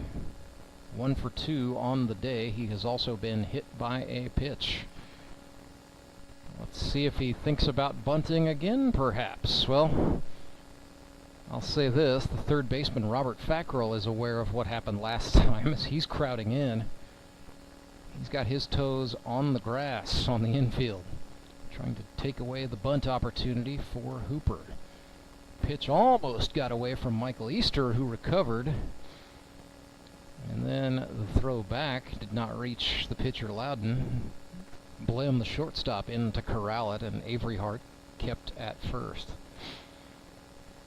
So a little bit of nervous energy on the infield, to say the least, for Springfield, trailing by 4 runs, really needing to limit any further damage the Mavericks can possibly inflict in this ballgame.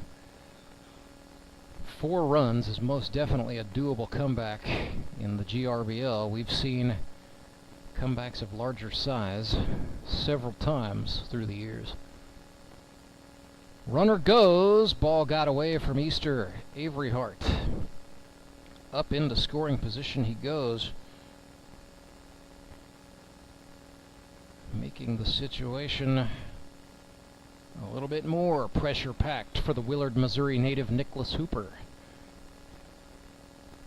2 balls, no strikes. Lowden yet to throw a strike in the 7th. There it be, 2-1.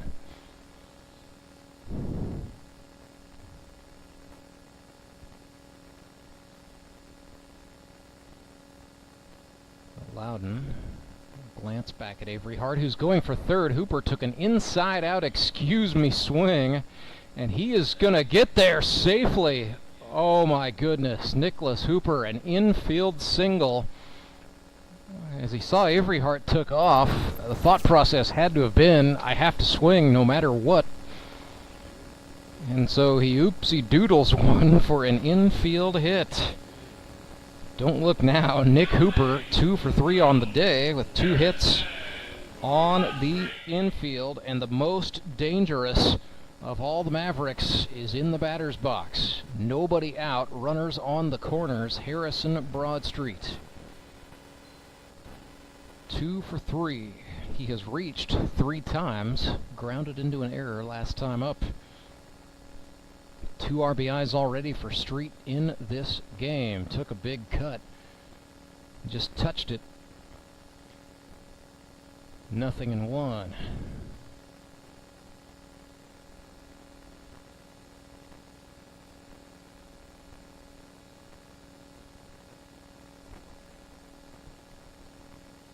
Street back in. Lowden tries a quick check throw, but Nicholas Hooper was ready for it, dove back in. No problem. Lowden comes home. Hooper takes off. Broadstreet was way in front of a changeup, but Hooper... oh, one of the more unintentionally hilarious slides I have seen in a while. He's safe, though. It didn't look good, but he is in scoring position. 0-2. Nobody out for Broadstreet. Hooper collects himself. Lowden kicks and fires. Broadstreet clubs it to the third baseman, Fackrell, who's coming home. His throw is offline, and Avery Hart scores. 7-2. Mavericks tack another one on the botched fielder's choice attempt.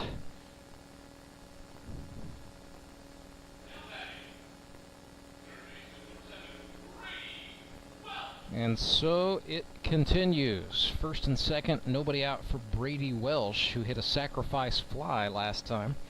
So Brady 1 for 1 today. A single, a walk, And a sac fly. Woo! Through behind him. Favorable bounce off the wall, but nothing Michael Easter can do with it.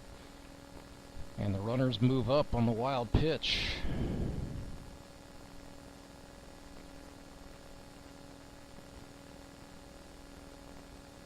Brady Welsh saying something for comedic effect to the catcher Easter.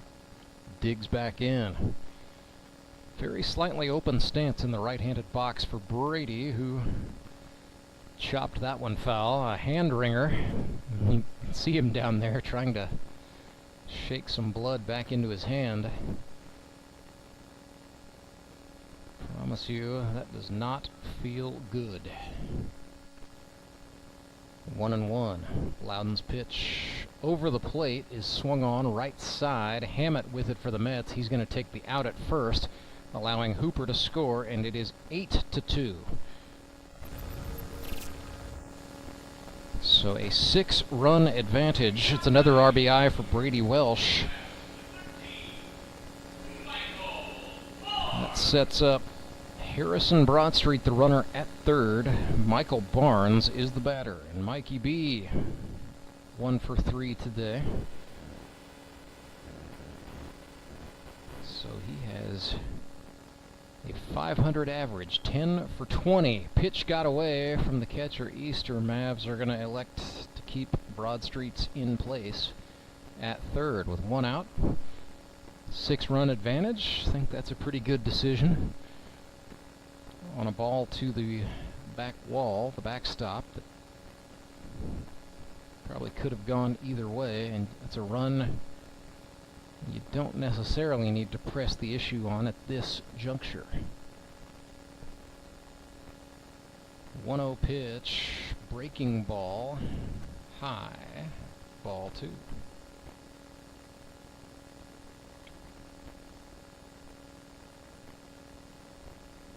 Two 2-0 to Barnes. Ran him in, and it is 3-0.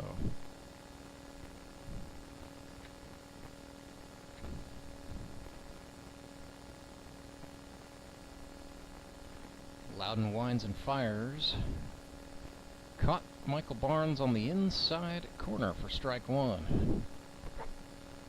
So Barnes all take on the 3-0. Now it's 3-1.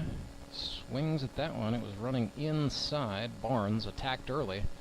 Fouled it off to his skip, Daniel England, in the third base coach's box, and he broke his bat. So Michael Barnes is going to need a new stick before a 3-2 payoff. That's frustrating. You go from being ahead 3-0 to 3-1. Swing at a questionable pitch on the inside corner and break the bat.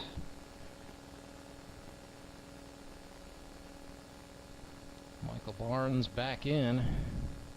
Gonna have to reach into his wallet when this game is done. But a more pressing matter, here comes a 3-2 payoff from Lowden. Run him up on the inside corner, and then the throw down to third is going to catch Harrison Broadstreet between the bases. Metropolitans set up the pickle, and Lowden applies the tag for Broadstreet. So they get the out on the strikeout, and then they pickle Harrison Broadstreet between the bases, resulting in the third out of the inning. Nonetheless, the Mavericks did score 2 runs in that 7th, and so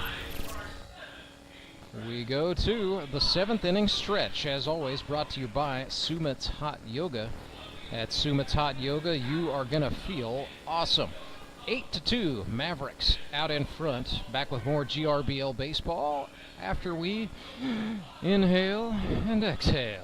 I need a change. My workouts are too boring. Oh, I've got an amazing workout for you. Hot yoga. I've lost weight and I'm more flexible. Try our community classes for only $8. Sumit's Hot Yoga. You are going to feel awesome. Acme Towing Company. That's too far away. Let Henry's do it. Nah, we're ready to close. Let Henry's do it. Henry's is ready to take your call right now. From compacts to semis, Henry is here to help 24/7. Save yourself the hassle and make us your first call. Henry's gets there fast, offering multiple locations to serve the Ozarks. When you're stuck on the side of the road, make the right call. Let Henry do it.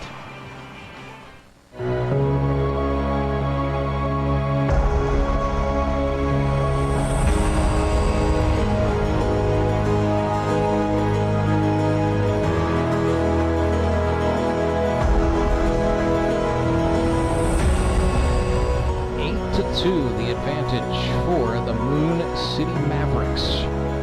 After the 7th inning stretch, Metropolitans come to bat this inning. It'll be Mark Blim, Michael Easter, Ben Hammitt, assuming they stay true to the lineup card and don't make any changes.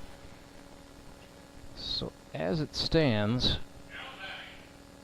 in the event that this score holds up, the Moon City Mavericks would win this game 8-2. Their runs allowed total for the season would jump to 38.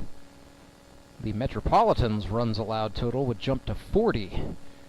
And so therefore, don't look now, Mavericks fans. Your team threatening to climb out of the cellar in the GRBL North Division, with the Republic Locos still to play a non-divisional game against the Branson Showmen a little bit later on today. So that ground out by Mark Blim is going to bring up the catcher Michael Easter. Easter today, 0 for 2.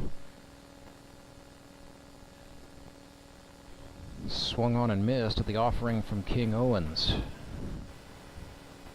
Couple of GRBL vets battling it out here.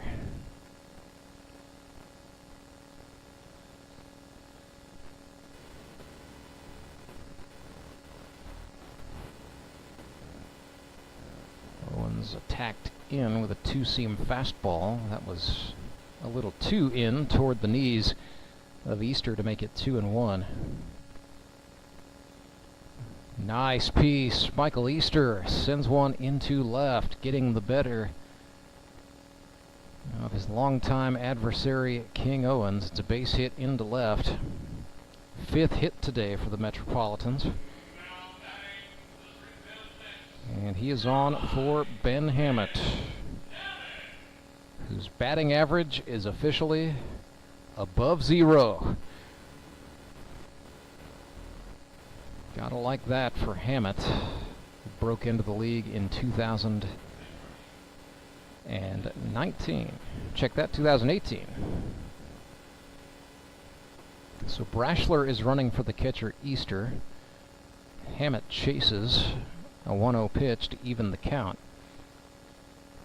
Courtesy running rules in the GRBL allow a team to send a runner, either a bench player or a player who made a recent out, as the courtesy runner for the pitcher or the catcher. In this case, Michael Easter, the catcher for the Mets, so they can run for him freely without incurring a substitution penalty. Down on strikes, looking, goes Benjamin Hammitt for out number 2 of the inning. It'll bring up Rob Fackrell, the catcher. So Fackrell, Springfield, Missouri native, graduated from Glendale High School, played 2 sports, and he went to the University of the Ozarks in Arkansas, not for baseball, but to be a college wrestler. Since come back home to Springfield, gone to work in the restaurant industry, and had a mid-season job change as a grounder to the shortstop. Broadstreet's throw across, defensive catch, but he made the catch. It's the first baseman, Michael Barnes, picking that hopper and getting the outs. About to say Robert Fackrell now in the kitchen at the Dolly Parton Stampede in Branson, Missouri. Go see him next time you want to eat an entire fried chicken in one setting. King Owens has faced one above the minimum for the Moon City Mavericks in relief, and the Mavs, don't look now, they are up 8-2. If they can hang on, they could walk out of here with second place in the GRBL North. Back with more after this. You know the meaning of dedication. The early mornings and the late nights spent pursuing your dream. The commitment and passion to turn those dreams into reality. That spirit of dedication is why Central Bank is always there, working behind the scenes, helping you navigate those twists and turns in your journey with solutions that are tailored to meet your business needs. Central Bank. We do business better.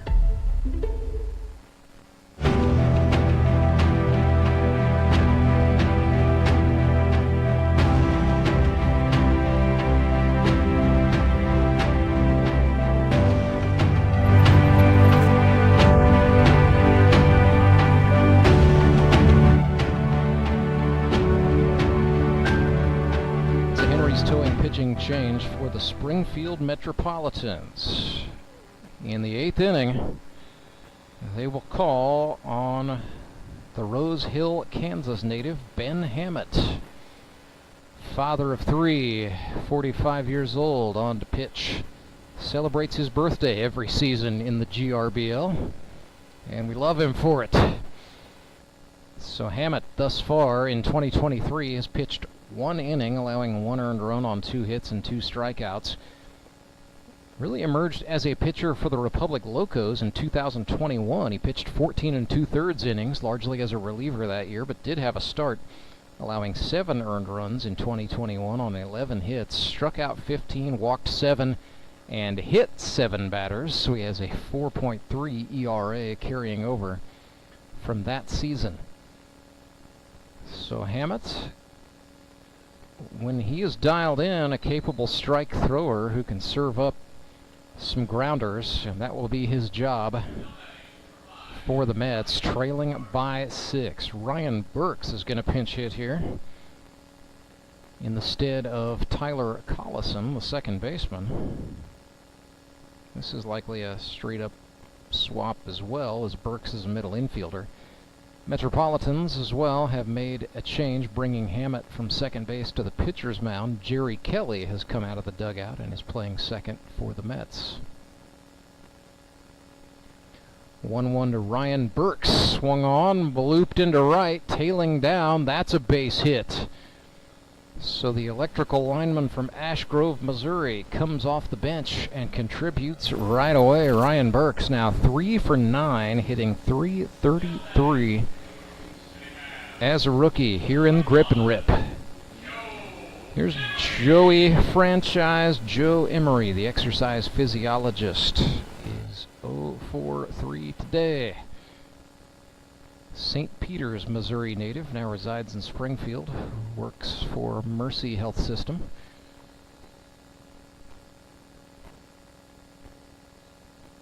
In a summer workout, I once made the mistake of mentioning I had some lower back soreness in front of Joe Emery.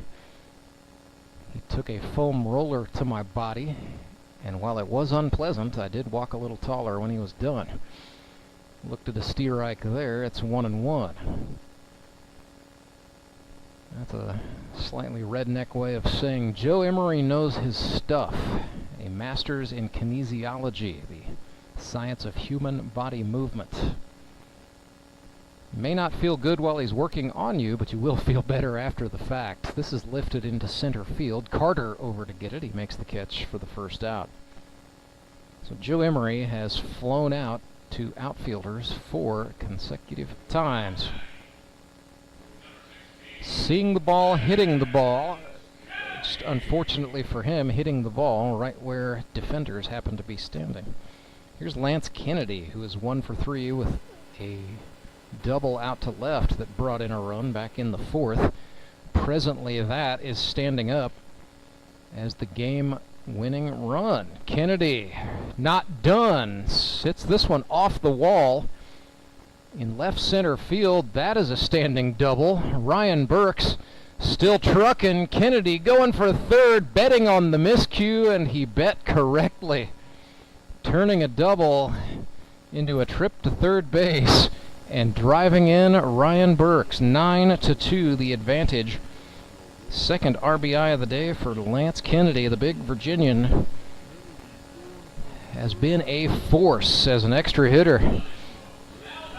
5th hit of the GRBL career of Lance Kennedy. a doozy. Jacob McDaniel trying to keep the party going for the Mavericks. Taking advantage of a wild pitch, and Kennedy scores. It is now 10-2. So that cleans the bases for Jake McDaniel. Check that. That's not a wild pitch. Passed ball. That will not count toward the earned run average of the pitcher Hammitt. Sure, he'll be glad to hear it later. 0-2 to McDaniel. 1 out on the board. Top of the 8th. Breaking ball swung on. Shortstop Mark Blim on the run, and his throw's in time. That is the second out. Metropolitans were walking off the field as if the inning was done. Not so fast, my friends. We still have King Owens to go, at least, this inning. 10-2, the Mavericks advantage. Swing and a miss by Owens.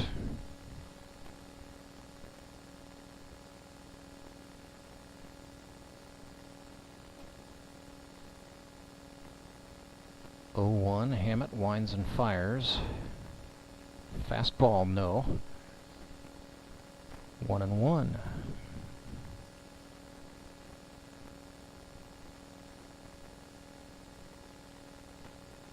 Next offering, got Owens to chase on a pitch on the outer half.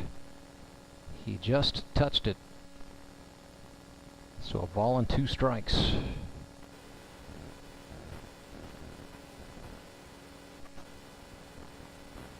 Owens 1 for 6 for the campaign. Ooh, went around. Yes, he did. It is a strikeout for Ben Hammitt, and that is the end of the inning, but not before Moon City puts 2 more on the board. They lead 10-2. Metropolitans will try to answer in the bottom of the 8th. When Gary and Sandra Henry started Henry's Towing nearly 5 decades ago, customers knew that Henry would be the guy coming to help. People would call and ask to let Henry do it. And as Springfield has grown, our family has grown as well, so there's always someone around to come help you out. Everyone at Henry's is a member of the family, fully trained and as dependable as the original. With a family this size, help is always right around the corner. So if you find yourself in need of roadside assistance, remember to call the name you've grown to know and trust. Remember to let Henry do it!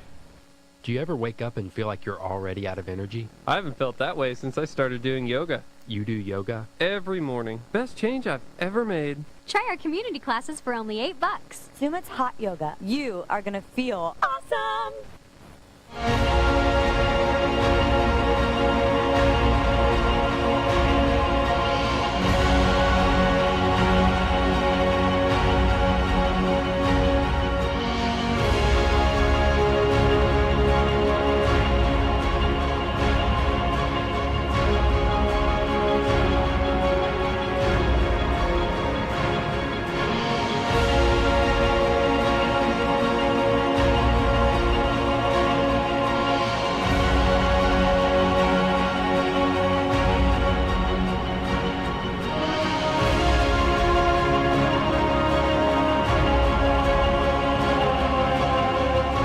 Owens back to work for Moon City in the 8th. Mavericks do have right-hander Andy Galley up and warming. He was out in the pen. Right now he's just sort of staying warm, doing a little work in foul territory. So we expect him to head back to the dugout and be ready to go at the first sign of trouble. But for the moment, it is King Owens protecting a 10-2 advantage for the Mavericks in the bottom of the 8th. Jerry Kelly swings and misses. That's strike 1. He is 1 for 4. The corrections officer for the Federal Bureau of Prisons, Jerry Kelly, retired, formerly a sergeant in the United States Army. A career in the military that went a little more than 2 decades. Teammates with his brother-in-law Mark Blim for the second time. in his GRBL career. First time for a full season for them together. A little bit of a technicality. They played one game together as members of the Ozark Mountain Ducks in 2020.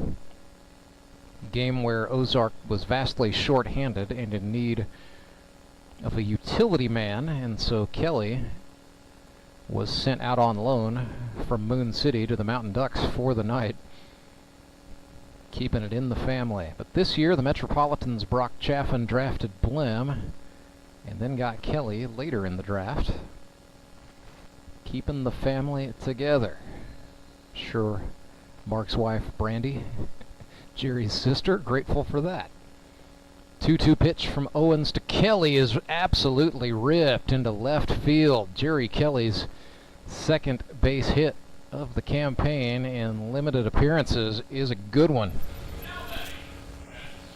Kelly, a capable hitter.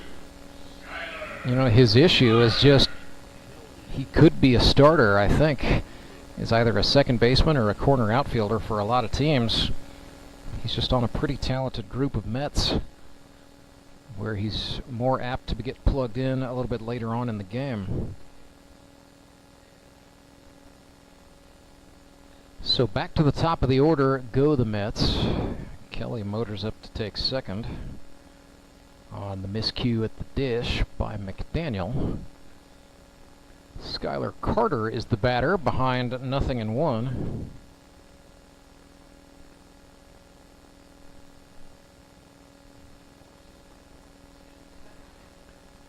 Fastball swung on. This is way, way up. Owens called for it, pointed it to McDaniel, and then it's dropped. It hit his glove, and then the turf. Oh, goodness. Owens maybe wishing he would have just handled it himself. He was there. McDaniel got turned around, found the baseball, but didn't quite get a hold of it in time. So 0-2. Carter checks. That wild pitch that bounced on the plate is going to allow Kelly to move up once more. So Jerry Kelly 90 feet away. With the Mets trailing 10-2, he can at least cut the deficit to 7. And then the Mets just need a touchdown and an extra point. 1-2 pitch to Carter. Swung on and ripped into center field. He's got an RBI base hit. And it is a 10-3 advantage now for the Mavericks. Carter's first hit of the day brings a man across. And he's on for Josh Wilbanks, hitting for Jared Brashler here.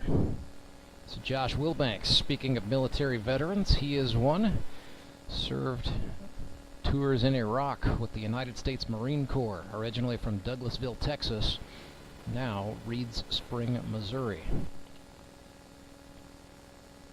This is Josh's 4th year in the GRBL. He's played for the Mavericks, had 2 seasons with the Branson Showmen, and finds himself with the Metropolitans in 2023. Josh took a big swing at strike 2. Here's a throw down to second. Why did he... I think Wilbanks lost track. That was a 2-strike pitch, I guess. Okay. Board was showing 0-1. I thought, what's he doing? So Wilbanks strikes out. It is a passed ball, allowing Carter to advance. Strange sequence there. Nonetheless, here's Harrison Waters. Throw across to Michael Barnes in time for the out. It's Ryan Burks playing second base for the Mavericks. And so very quickly, Carter's over to third, but it's 2 outs for Tyler Rusk. 0 for 2 today with a couple of strikeouts. The rookie could be held hitless for the first time in 2023. Looked at a strike there from Owens. Oof. That ran in, 1-1. So Tyler Rusk came into the game 6 for 15. He is now 6 for 18, so 333 is average. Looked at that one up and out of the zone. If he draws a walk, it still means he will have reached safely in every game he has played. That is no small feat. 2-1 pitch was down. 3 balls and a strike with 2 outs for Tyler Rusk. Runner at third is Carter.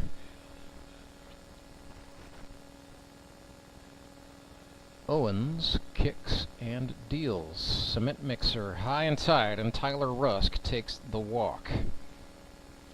So the hit streak is likely to end unless the Metropolitans can pull off some big-time magic. More on that later. Here is Brock Chaffin. Runners on the corners for the Metropolitans. Chaffin 0 for 2 today with a walk. Looked at a strike. His Mets lost 12-2 a week ago to the Locos. It'll be a long drive back to Springdale, Arkansas for him if this 10-3 deficit holds up in favor of Moon City.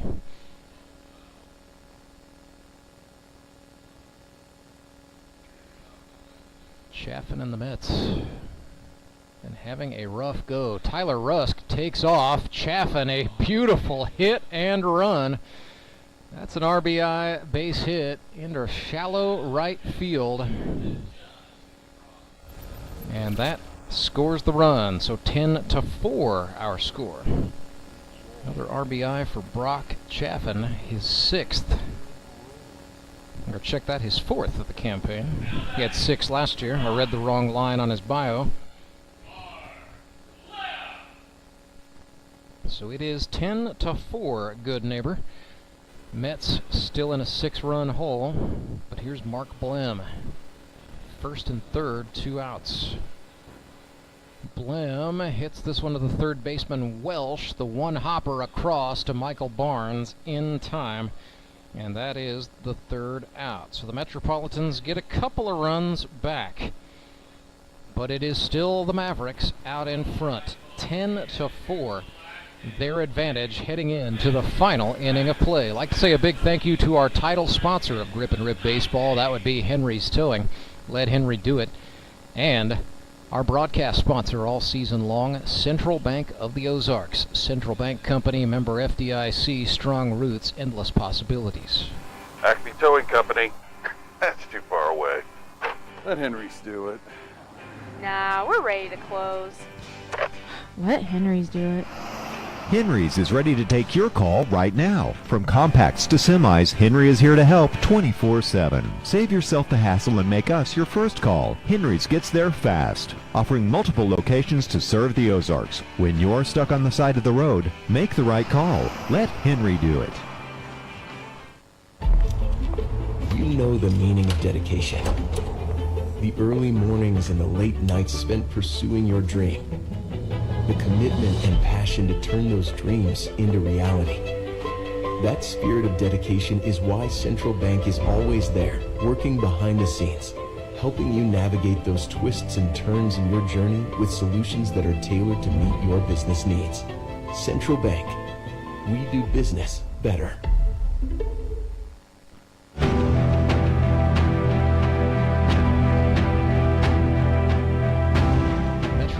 Stay with pitcher Ben Hammitt. The Mavericks will have to make a Henry's Towing pitching change. In the bottom of this 9th inning, that will likely be the right-hander Andy Galley coming on. And what is to at least start off as a non-save situation. But on to more pressing matters, Jamar Averyhart steps into the right-handed batter's box for City. It'll be Averyhart, Hooper, and Broadstreet for the Space Cowboys. They lead it 10-4 going into the 9th. Jamar Averyhart, 0 for 1. He's been hit by a pitch and walked, so his on-base percentage in fine shape. He'd just like to get himself a base knock right here. Avery Hart 2 for 12. Has walked twice and been hit by pitches twice this season. Batted in a couple of runs, has a double, and has struck out 3 times. So a little bit of a mixed bag all around for Jamar Avery Hart, second-year man out of Trine University. Looked at a pitch outside to bring the count to 1-2. Coming up today at 3, the Republic Locos and the Branson Showmen right here on the Grip and Rip Baseball League YouTube channel. This is well hit toward the gap in left center field. Avery Hart gets that base knock and then some. It's a double to the wall in left center. Great piece of hitting from Avery Hart, jumping on what is given and driving it. So Avery Hart stands tall at second base. Interesting situation here. Nicholas Hooper, 2 for 3 on the day without hitting a baseball out of the infield. A bunt single and an infield single. So the Hoop Daddy doing it with the wheels. Well, this is going to get out of the infield, dropping down. It's as if he was listening to me. He said, you know what, Ranceberger? I'm going to get a Texas Leaguer right here, right now. A single into right for Hooper. He is 3 for 4. He has been on base 4 out of 5 plate appearances. Seemingly exhaling sharply as he stands on first, and he is on for Harrison Broadstreet. So Harry B, 2 for 3. He's got 3 RBIs today. Hammitt was a little bit of a little fake look over to first. Now he's going to come home. Broadstreet swings and fouls this one off.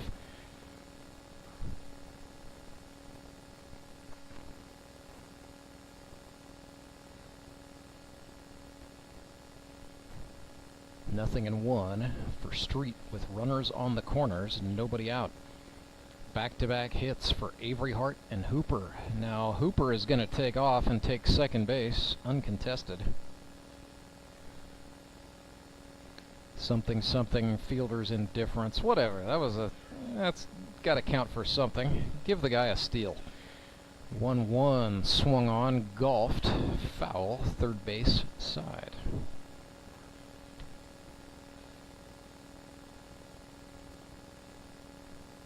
Top of the order. Very productive today all around for Moon City. 1-2 is outside.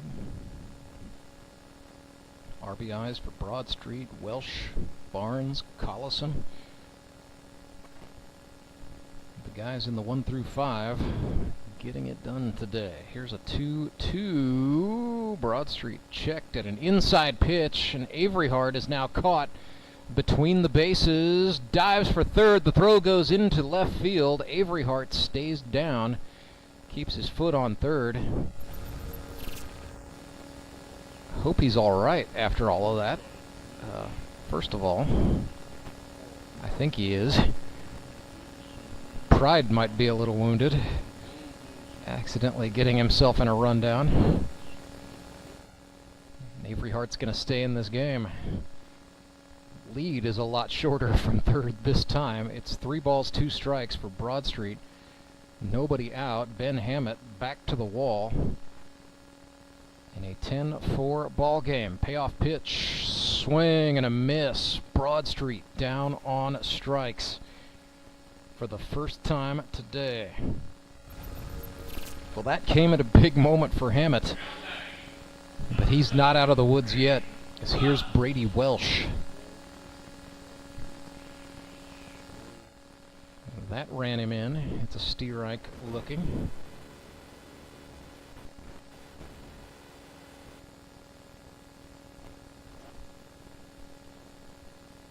Nothing and 1. Ball got away briefly from Easter. Not enough for the runner Avery Hart to think about it. So he stays at third. It's 1-1 with 1 down. The batter Brady Welsh. The pitcher Ben Hammitt, righty against righty. 2 men on for the Mavericks, who lead this game by 6. Inside. Ball 2.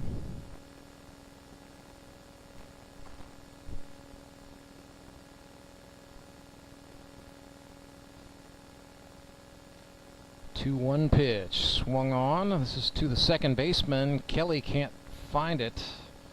It's going to be an error charged to the Mets second baseman, but the run comes across. That's Avery Hart. It is now 11-4. And in terms of the playoff standings, every run that the Mavericks caused the Mets to concede works in favor of Moon City. So you might be saying, hey, it's 11-4, just get out of here and go home. But the Mavericks are absolutely helping their cause with every run they're able to tack on. As it stands, they would have a 3-run advantage over the Mets in the runs allowed category. If they can win this game, head-to-head criteria would be nullified. Their win-loss records would be identical. And so the Mavericks would take second place in the division based solely on that runs allowed category. 3-0 to Michael Barnes is a walk. So Mikey B gets on for the second time today. 1 for 4 with an RBI single and a walk. Ryan Burks is 1 for 1, and he has really had a nice second half of the season since the Labor Day break. Whew. Took a cut like a guy on a hot streak there, did Ryan Burks. Went to North Arkansas College out of Fair Grove High School in Fair Grove, Missouri. Now lives in Ash Grove, so opposite side of Greene County. But not too far from home, all in all.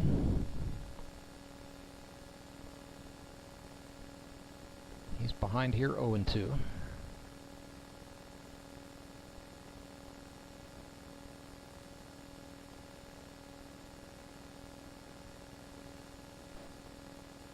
Hammitt from the belt.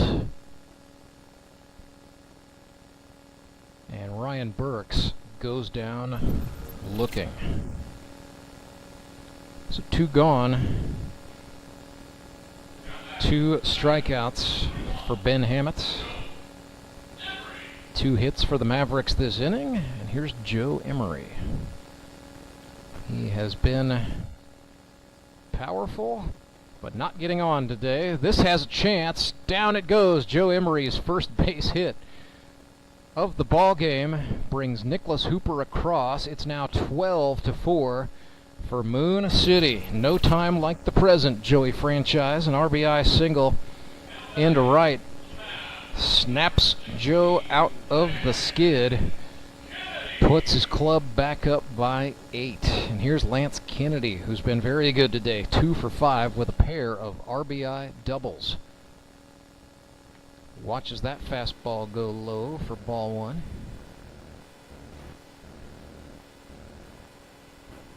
So Kennedy, 5 for 18, GRBL rookie.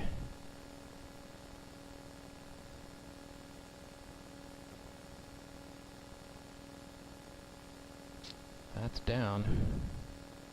2-0. 13 hits for the Mavericks this game. Snapping out of a skid. Looking every part the bit of a playoff contender right now. 3 balls, no strikes. Full count pitch. That runs inside, so Kennedy's going to take the walk, and that will allow the runner Welsh to score for the Mavericks, who now lead 13-4.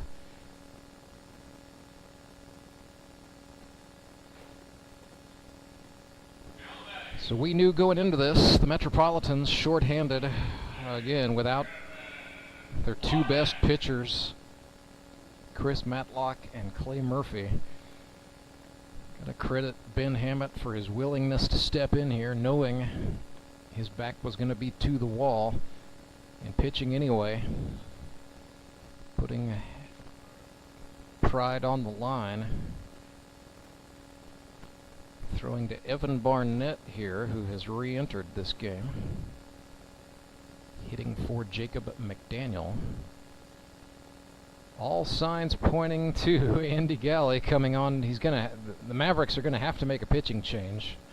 But with Barnett re-entering, he's been the guy to caddy for Galley all season long, so I've got to think that's the purpose of this move. And also just give Barnett another look. He's 0 for 2 today.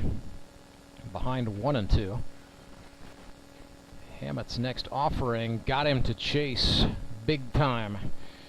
Down goes Barnett, and that ends the top of the 9th. Mavericks scratch another 2 runs across. So 12-4 is their advantage. It is the commercial-free 9th inning. I'll take this opportunity to say thank you to our friends at Central Bank of the Ozarks, member FDIC. Central Bank Company, strong roots, endless possibilities. Also thank our title sponsor, Henry's Towing. Coming up today at 3, it's the Branson Showmen and the Republic Locos. Non-division game. Locos presently 3-2.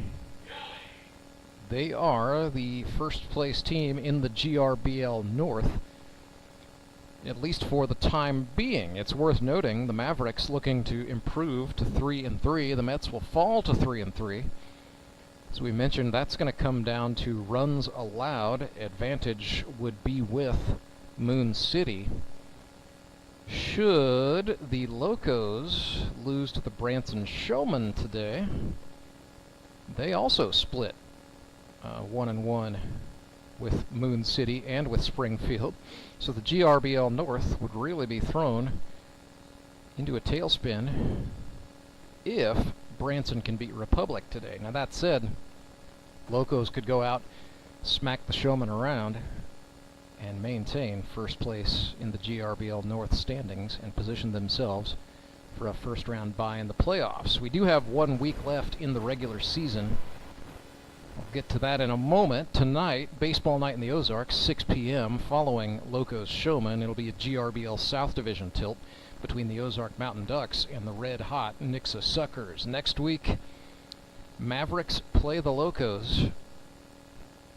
Springfield Mets have a non-division game with the Mountain Ducks, and then the Suckers and the Showmen have the nightcap on baseball night in the Ozarks.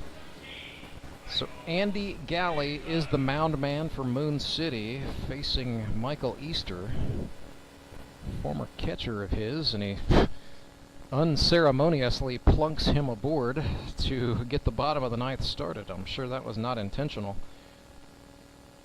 Puts a runner on, however. And here we go. Galley threw 1 pitch, and now he's got to go to the stretch position.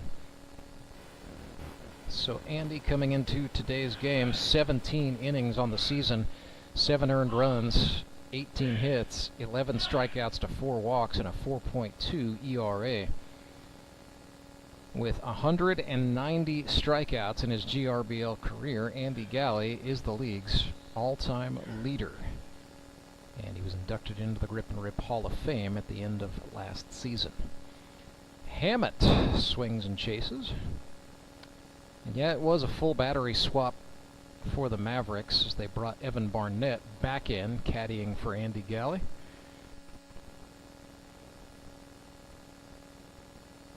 Runner on first is Brashler. Hammitt strokes 1 into left. Avery Hart giving chase, and he makes the catch on the run.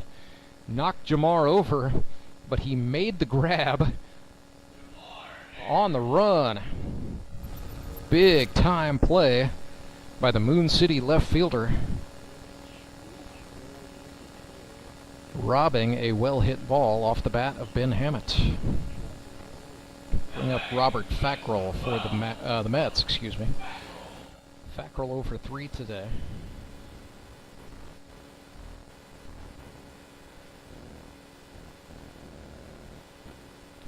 Came into the day 2 for 13. And has played a pretty good third base. Well, hey, there's base hit number 3 of the season for Fackrell.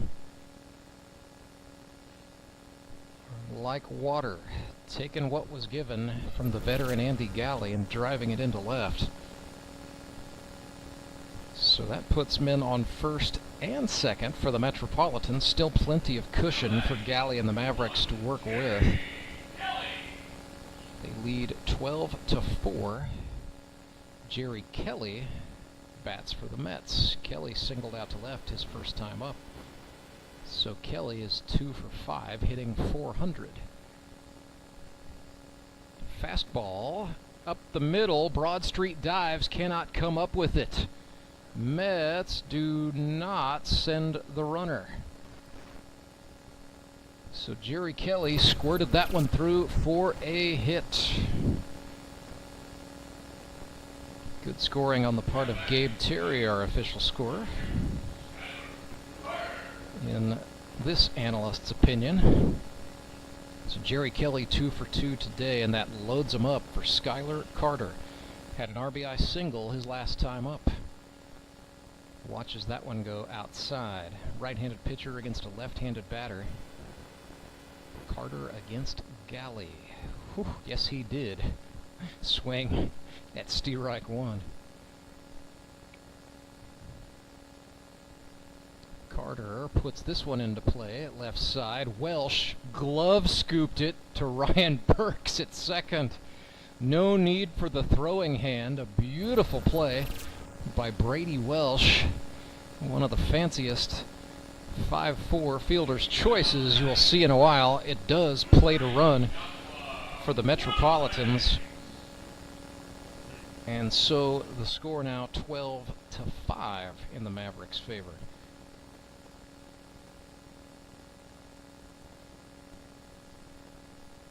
It is an RBI for Carter. Second one of those for him today.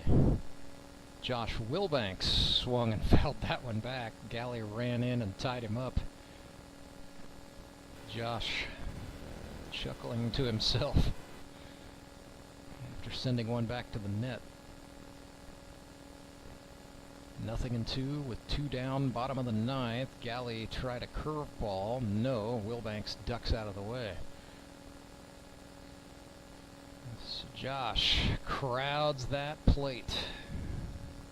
Galley comes set from the chest. The 1-2, swing and a miss. He struck him out, and that is the ball game. So the Moon City Mavericks win 12-5. A 5-inning pitching performance on the part of Nicholas Hooper. He is today's winning pitcher. Our Elite Promotions Elite Performer of the game. We're going to go with a guy who was 2 for 4 with 3 runs batted in. And he now leads the league in base hits with 14 of them. That would be the shortstop, Harrison Broadstreet. Harry B., your Elite Promotions Elite Performer of the game.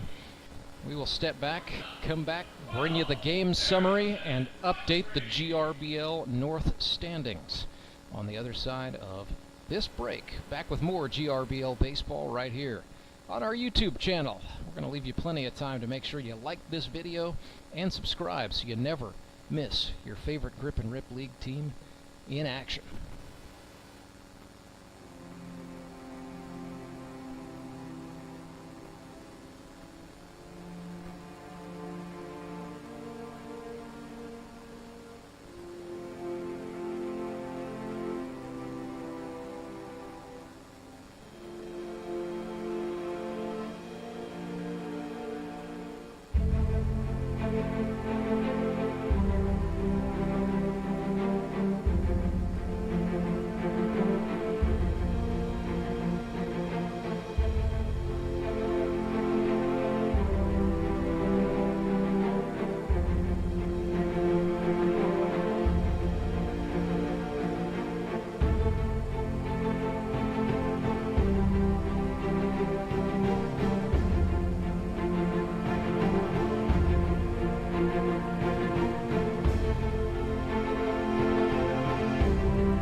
Berger back with you live at U.S. Baseball Park, where the Moon City Mavericks are winners 12-5. They defeat the Springfield Metropolitans today.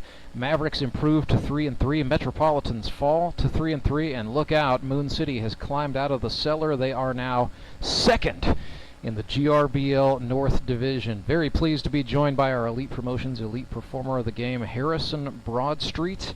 And Street, today all you did was go 2 for 4 with 3 runs batted in. Yeah. Let's talk about the significance. First of all, in this game, like how big was it for the Mavericks to come out, get off the bus hot, and get some runs on the board early? Yeah, especially with what happened last week, with the Mets and just how that game ended up and where that put us in the standings. This was a real important game for us, moving closer to the postseason. So to get a little closer and to put a win up on a division rival is always a great time. So, what I also liked about it, you guys really had production up and down the order, but especially your first 5. And that was something I know Daniel England took note of. You guys scored runs in 6 of the 9 innings today. So producing runs, playing small ball when you need to, and just finding ways to score. Yeah, we've been hitting the ball well all year. It's just today we translated it to getting guys across the plate. So we've had 10 hits at least every game, or close to it. Yeah. So being able to finally get guys across is huge. So yeah, some small ball stuff, and we've got guys. I think we've got guys who I don't think have hit singles. I think we've got guys that are just doubles only. Yeah, so Lance Kennedy, by the way, had 2 of those today. Yeah. So I don't think Lance has hit a single. No, but, he doesn't need to. Yeah. So yeah, we're swinging it. The bats are hot. It's been a whole lot of fun. And, another thing, I talked with Daniel England before the game. Your skip said we need to limit our mistakes. You hold it to just 1 error today. How big is that for your defense? That's big. That's really big because we got a lot of guys that throw strikes, and we got a lot of guys that work fast. Playing behind Andy Galley is great, but it can snowball on you real quick. Sure. If you start making an error or 2 behind Galley, it can feel like you're really behind it because he just he's pedal to the metal the whole time. So yeah, we definitely limited some mistakes. I made a lot of mistakes on the base pass today. I think I got thrown out at third 3 times today or something of the sort, but at least we're not making errors. That's true. Well, you mentioned hitting the ball well, and yes, Harrison Broadstreet, you've got 14 hits in 6 games. To put that into perspective, you had a career year last year with 10 hits in 10 games. So my question is, what is this invasion of the body snatchers stuff? Who are you, and what have you done with my longtime friend Harry B? I don't know, man. It was I had I don't want to say epiphany because that sounds too grandiose, but I had just kind of a thought process this past year of I just want to have fun playing baseball. I don't want to walk away from baseball whenever that might be and be bitter about the experience and not enjoy it. So I'm just trying to come out here every day and have as much fun as I possibly can, and I think that's definitely translated to just being able to have fun and play ball. Well, you look like you're having fun out there, and it definitely shows, even from up here in the cheap seats. Yeah. Speaking of having fun, that's what you do in your professional life as well. Yes, sir. Your sponsor, the Blue Room Comedy Club, putting you on stage, and I know you've also gotten into the business side of comedy as well, promoting some shows. I have. Got a big one coming up. Yep, October 14th. It's the day before my birthday. So it's going to be the old the Broadstreet Birthday Bash Don't Tell show, and we may or may not have some involvement from guys in the league. So it might be at a spot where somebody from the league is involved or not. So it'll be a whole lot of fun. The tickets are at don'ttellcomedy.com. Well, let's explain the Don't Tell show, because that involves a certain bit of mystery as part of the fan experience. You agree to go see the show. You may know some of the performers, but it's not entirely clear where you're going. Yeah. So what'll happen is on the website now it has the show. It'll have the area of town that it is, so it'll say South Side. Okay. And then that's basically that, and the time is really the only information you get beforehand. So you buy the tickets, a general area of where it's going to be, and then at noon the day of the show, anybody who bought tickets gets an email that has the address, and then you go and you don't find out. And then the race is on. Yeah, exactly. And then you don't find out who the comics are until you get there. So Oh, you don't find out that's until cool. you're there, which is great because it's always nationally traveling headliners. Mhm. So it's always quality comics.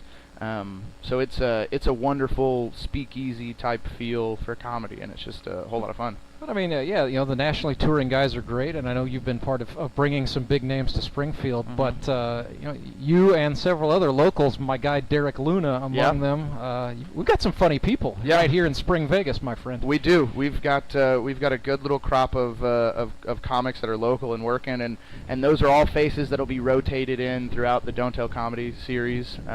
You know, so it's we do have a nice little crop of some funny people out here. Well, So. it's we look forward to some Don't Tell Comedy. I'm gonna grab my wife. We're gonna get the babysitter. We're gonna make that happen. Oh, But, yeah. I no can't wait. babysitters needed for the Moon City Mavericks. You guys went out there like a bunch of men today, 12-5, and look out. You're positioning yourselves for that very important playoff run. I know you've been there before. You won it all. Yeah. A couple of times now. Yeah. It's I don't want to, you know, it's weird because now I don't want anything less. I gotta, you know, I've been spoiled with the last two teams I played on, and it's been great. So, you know, just trying to get back and repeat. All right, So. we'll let you get out of here, get on the bus, and get ready for the next one. All right, I appreciate it. That is the hot-hitting Harrison Broadstreet. We're gonna bring in his teammate Nicholas Hooper real quick, because the Hoop Daddy, today's winning pitcher, may have to get out of the chair, mind the pond we've got standing up in the press box here. Hoop, yeah, good to see you. Good to see you. So, Nicholas, I mean, yeah, first of all, let's talk numbers. You get the start today on the pitcher's mound. It's the first time we see you throw 5. Yes, sir. And you threw a very good 5. You give up 2 earned runs, scatter 4 hits, struck out 5. Safe to say, Daniel England told me he let you know you had the ball on Monday morning. And then you did your job to get yourself ready to come out here and shove today. Yes, sir. I was about to say, he texted me, like you said, on Monday. He's like, Hoop, I need you to throw a bullpen because you got the start. And I said, okay. So I pretty much set myself up. Again, luckily I know the BBC Patriots head coach and then also their pitching coach. So I was able to figure out a day through the week where I could snag a catcher and then just get a nice little bullpen in before, which helped out tremendously. First inning, you know, still a little bit of jitters going out there. Haven't started a game since high school, but once you kind of settle in, get a little feel for it again, it's, you know, then you can kind of just coast through. So you were strictly a reliever both at Jeffco and at Lubbock Christian? Oh yeah, I was about to say, I came straight out of the bullpen. I think I made 1 start in Jeffco, and they were like, "Yeah, we're not going to have this." So that'll be enough of that. Yes, we're at enough of that. This guy, well, yeah, you looked the part of a starter today for the Mavs, and then you got it done with the bat in your hand as well. A 3-for-4 performance. Got hit by a pitch. You may like this one if you go back. I mentioned in the 9th, I said Nick Hooper's been on 3 times. He has yet to hit a ball out of the infield. And then you singled to right. So I said, well, thank goodness. So you got that out of the way. Yes, that little bleeder that went to third, where was Justin? Yeah. I was about to say after Jaron's outing, I was like, all right, we got to try and hit something in the outfield here. And he threw a dirty 2-seamer on my thumbs, and I thought I broke the bat. And I was like, all right, put your head down and run. So.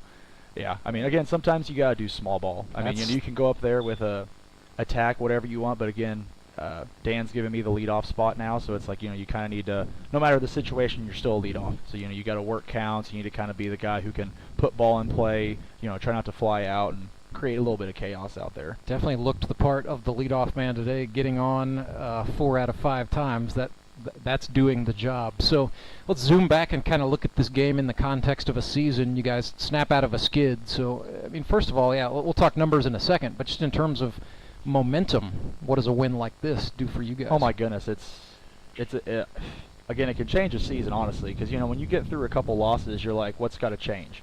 You know, again, me being a head baseball coach now, and then, you know, you're around a bunch of other athletes and all their head coaches when you play with them, and it's like, when you have that kind of thing, what do you need to change? Well, you know, here you don't really get a practice. You know, you don't really get a chance when these guys work 40, 50-hour weeks. You come out on a Sunday, you can't really fix those things through the week. So for us to be able to come out and, again, me be able to go out there, do my job, and then us being able to just go out there and create some hits like we have been the last 5-6 games, you know, it's just a great feeling to be able to actually, like, create some momentum together. Because, you know, it's like we've had 10-plus hits every single game, but we can't score enough runs with it. Right. So us being able to have both today was very great. Yeah, and then Hoop, I know it's first year in the league as a player, but you sat over running the scoreboard and being a scorer through a lot of grip and rip baseball a season ago, so you've seen the way momentum can go up and down through a season, and you know what can happen in the GRBL playoffs. How are you feeling about where these Mavericks are right here, right now, 3-3? I think we're good. I mean, it's... The hardest part coming into this is the only one I really knew. I mean, I knew the names, but like, you know, you see Galley as like the starter. Yeah. And you know, whenever he went out in the first couple starts, I mean, he did great, and then you know, you had that one struggle, and then I went out in relief, did fine, then I struggled in my next one.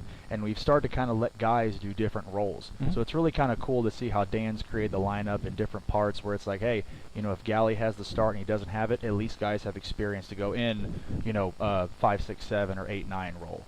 You know, if it's like, hey, if Hoop has it because he did good last time and he wants to go start, great. And then if I botch it or whatever, then you know, we have another guy that's there. It's not just this guy starts, this guy relieves, this guy relieves. Like, everybody's got a little bit of hand in each portion of the game. So that's good to have also in your back pocket. Learning a little bit about the fluidity sometimes of grip and rip baseball, and you know, that's why Daniel England's in the manager's role, is because he's figured out the adjustment game pretty well. Well, Hoop, hey, great game today. We will see you guys next week playing the Locos. Yes, sir. Perfect. Love it. Thank you. Nicholas Hooper from the Moon City Mavericks threw himself 5 innings today, and he is the game's winning pitcher. 12-5. Moon City defeats the Springfield Metropolitans. Both teams 3-3. And with that, we are just about ready to sign things off. Metropolitans, again, dropping. I'm going to update the board actually right here, right now. They have allowed 48 runs. They have scored 41. Oop, check that. Updating my spreadsheet live. I was in the wrong spot. They have allowed 44 runs, and the Metropolitans have scored 37. The Moon City Mavericks, meanwhile, have given up 41, so yes, they will walk out of here second place in the GRBL North. They have scored 48, so they would hold a distinct advantage over the Metropolitans in that category as well. Coming up in just about 11 minutes, it'll be the Branson Showmen taking on the Republic Locos. For our director, Derek Saiko, my name is Rance Berger. Good afternoon from Ozark, Missouri.